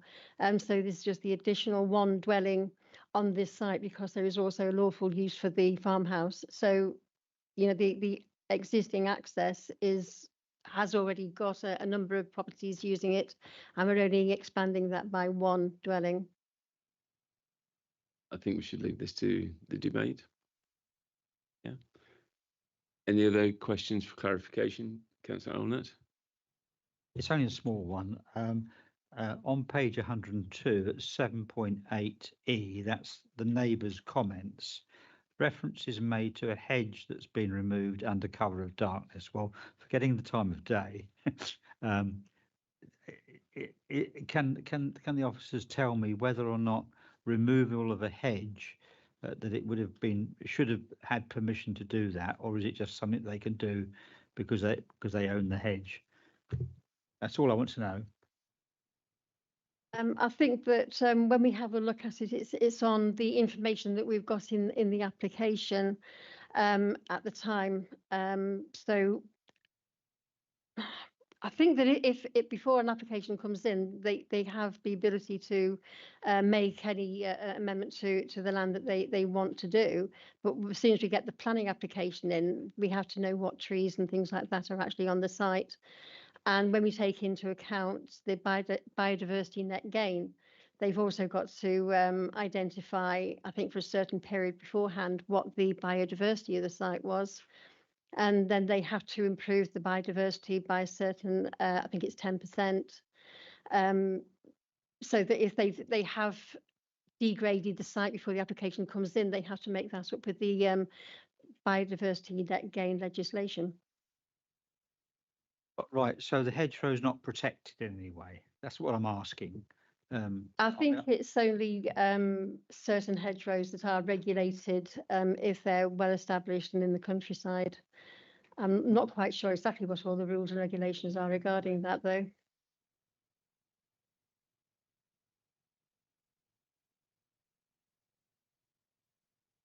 So, Councillor Holmes. Thank you, Mr. Chairman. I've got an area of land at Waltham which would be better without the hedge, but you can't just go and take a hedge out. Well, I mean, I'm sure as You can't. well, yeah, but this is not a question for clarification. So, yeah, we'll save that for later. Yeah. Any other questions for clarification before we move on? Councillor Glancy. Yes, thank you. Just noticed in the report on page 101 about the biodiversity net gain, and the applicant could provide that on land elsewhere because it can't be provided on the site itself. Do we know whereabouts the land elsewhere is going to be? Has that been identified? I believe that we've got a condition on that so that they can provide that information before they develop. And they've got the option of either buying credits or providing biodiversity elsewhere, but they haven't provided that information to us yet. That would be subject to that condition. Okay, thank you. Yes, another wonderful rule. But we will move on. If no other questions, I'll welcome Jenny Fram, to the table. Thank you very much for waiting patiently for so long. You've heard the instructions several times. So you have 3 minutes. You're talking against the application. So when you press the start and start talking, you have 3 minutes, and Tom will give you a 30-second warning from the end. Thank you very much. Good evening. I'm speaking on behalf of the residents of Meadowvale Court, whose homes directly border this site. We're asking the committee to refuse this application because it represents an overdevelopment that harms residential amenity, undermines local character, and shows a pattern of behaviour that should give this committee serious pause. The 2 proposed houses are wholly out of scale with their surroundings. They are significantly larger and more imposing than neighbouring properties, and one is positioned extremely close to our boundary. That building would directly overlook at least 5 homes, particularly numbers 2 and 6, resulting in a clear and unacceptable loss of privacy. Meadowvale Court was designed with generous spacing and a sympathetic layout, and larger homes were refused by planning. This proposal disregards that context entirely, maximising the applicant's plot at the direct expense of existing residents.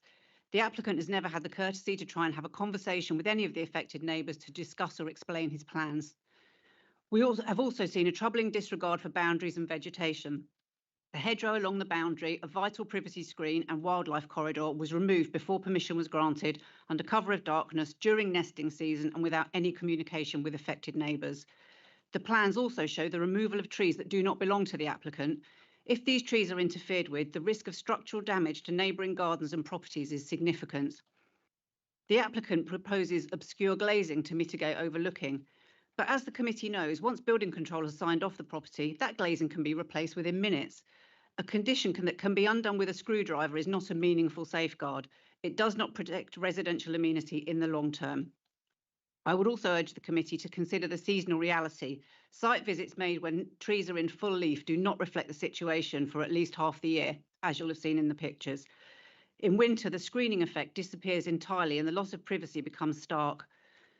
There is no identified housing need that this development meets.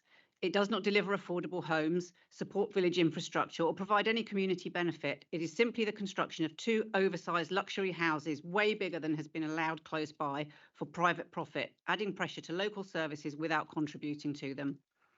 Residents have already endured over a year of noise, vibration, and disruption from the applicant's neighbouring scheme. In some cases, patios and gardens have been damaged by heavy machinery. Approving this application would extend that disruption further with no planning justification. We're not opposed to replacing the existing dwelling on its current footprint.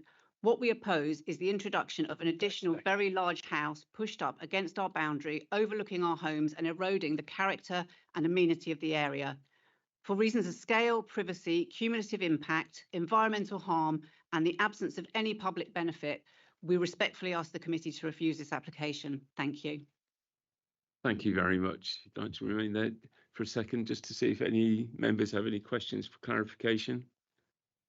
No? Thank you very much for your time. No? I won't say a word. Therefore, I'd like to call upon George Machin again. Thank you very much, George, for waiting. And again, I won't give you the instructions. So when you're ready, please begin. Chair, members, I ask you to support the officer recommendation and approve this application because it offers a sensible future for the site and would improve this part of Old Dalby. First, the history of the site matters. North Lodge Farm and the farmhouse have been part of a wider pattern of change on this edge of the village, and the report makes clear that the farmhouse is empty, badly deteriorated and not in habitable condition. It also confirms that permission was granted in November 2013 for demolition and replacement, so this is not a new or an unexpected idea, but one this council has already accepted in principle. The site is no longer an isolated farmhouse in countryside. It's now surrounded by new housing on all sides, including the former farm buildings to the north, housing to the south, and wider residential development nearby. In that context, it's reasonable to view this as a redevelopment opportunity, not a site that should be frozen in time. The heritage position has been carefully considered. The council's own conservation officer describes the building as being of only moderate significance and notes that it has been compromised by modern interventions. Those changes have significantly reduced its original architectural integrity, fabric and evidential value. We accept the building has some historic interest, but the council's assessment does not show that it reaches the level to justify non-designated heritage asset status. Conservation also confirms that the property has no group value, does not relate positively to surrounding historic built form, and now sits within a modern residential context. The earlier permission in November 2013 is also highly relevant.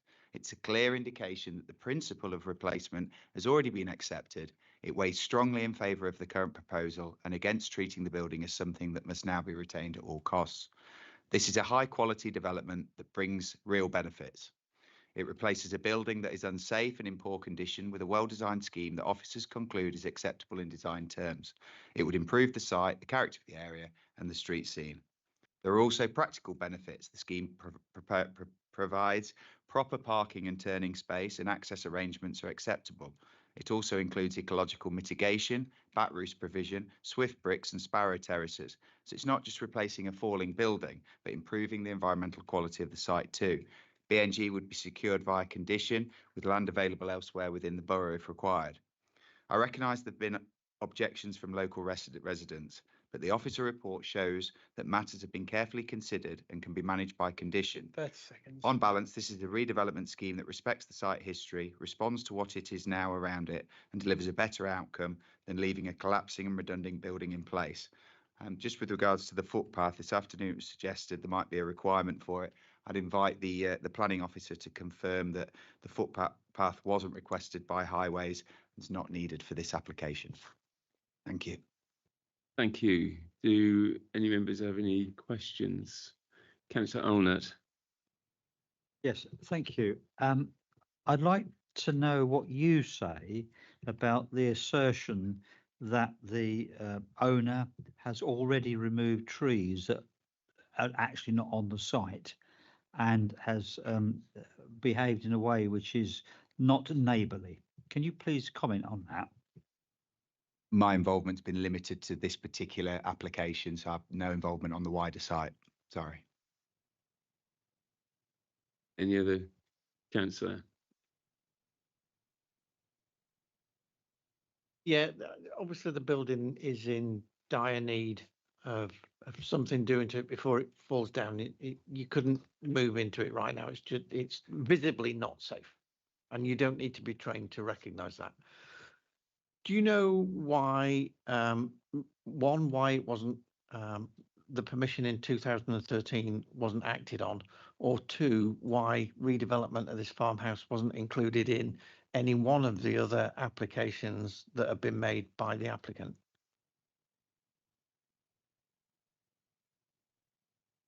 I know that my client, the landowner, he hasn't owned the land since November 2013. He wasn't involved in that, as far as I understand it. I think the different applications is more just a process and a financial thing. I mean, dealing with big applications all at once trigger the need for quite a lot of comprehensive documents and actually breaking them up.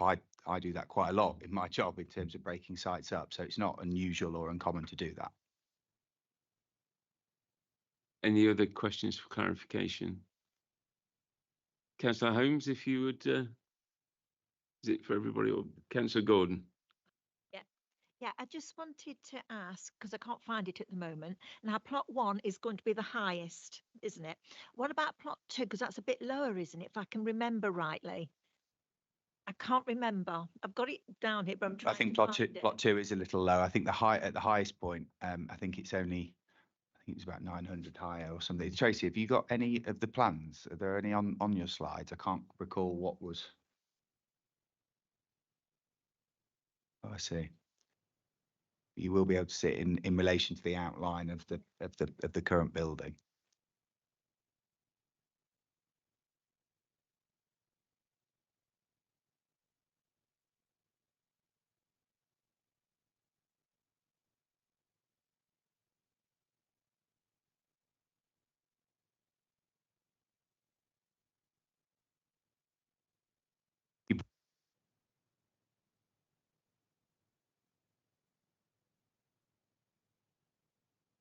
So plot 1 is the one that's Yeah, plot 2 isn't actually higher. It's plot 1 that's plot one, higher. yeah.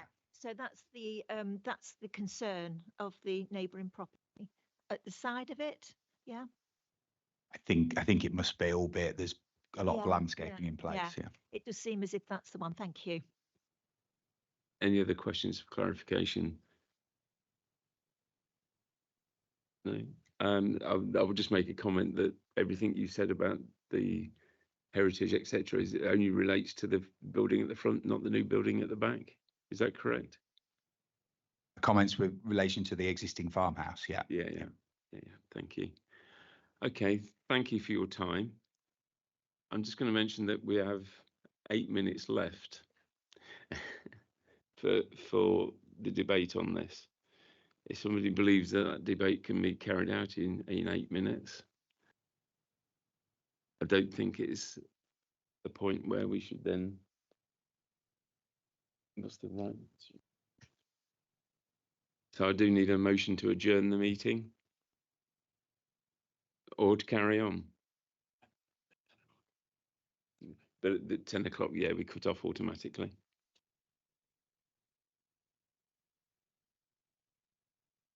Yeah, so I have a proposal for adjournment and seconded by Councillor Olnett. All those in favour of adjourning the meeting?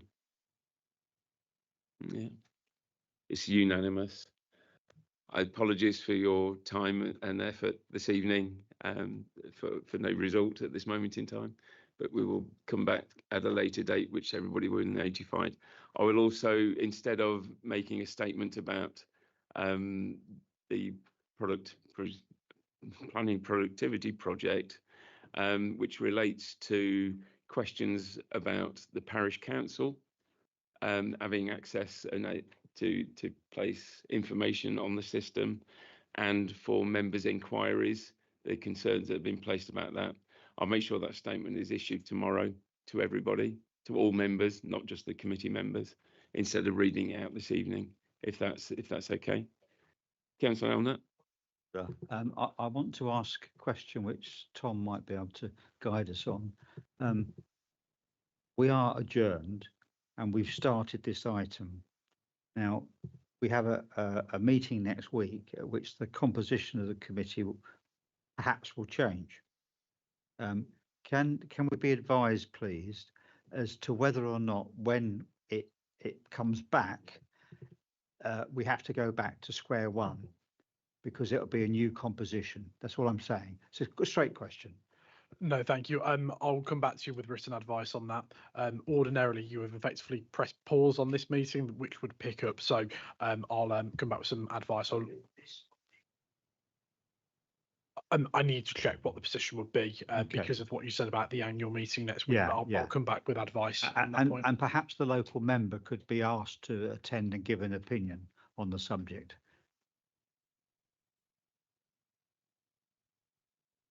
The meeting is adjourned. Thank you for your time and thank you for your presence. Thank you.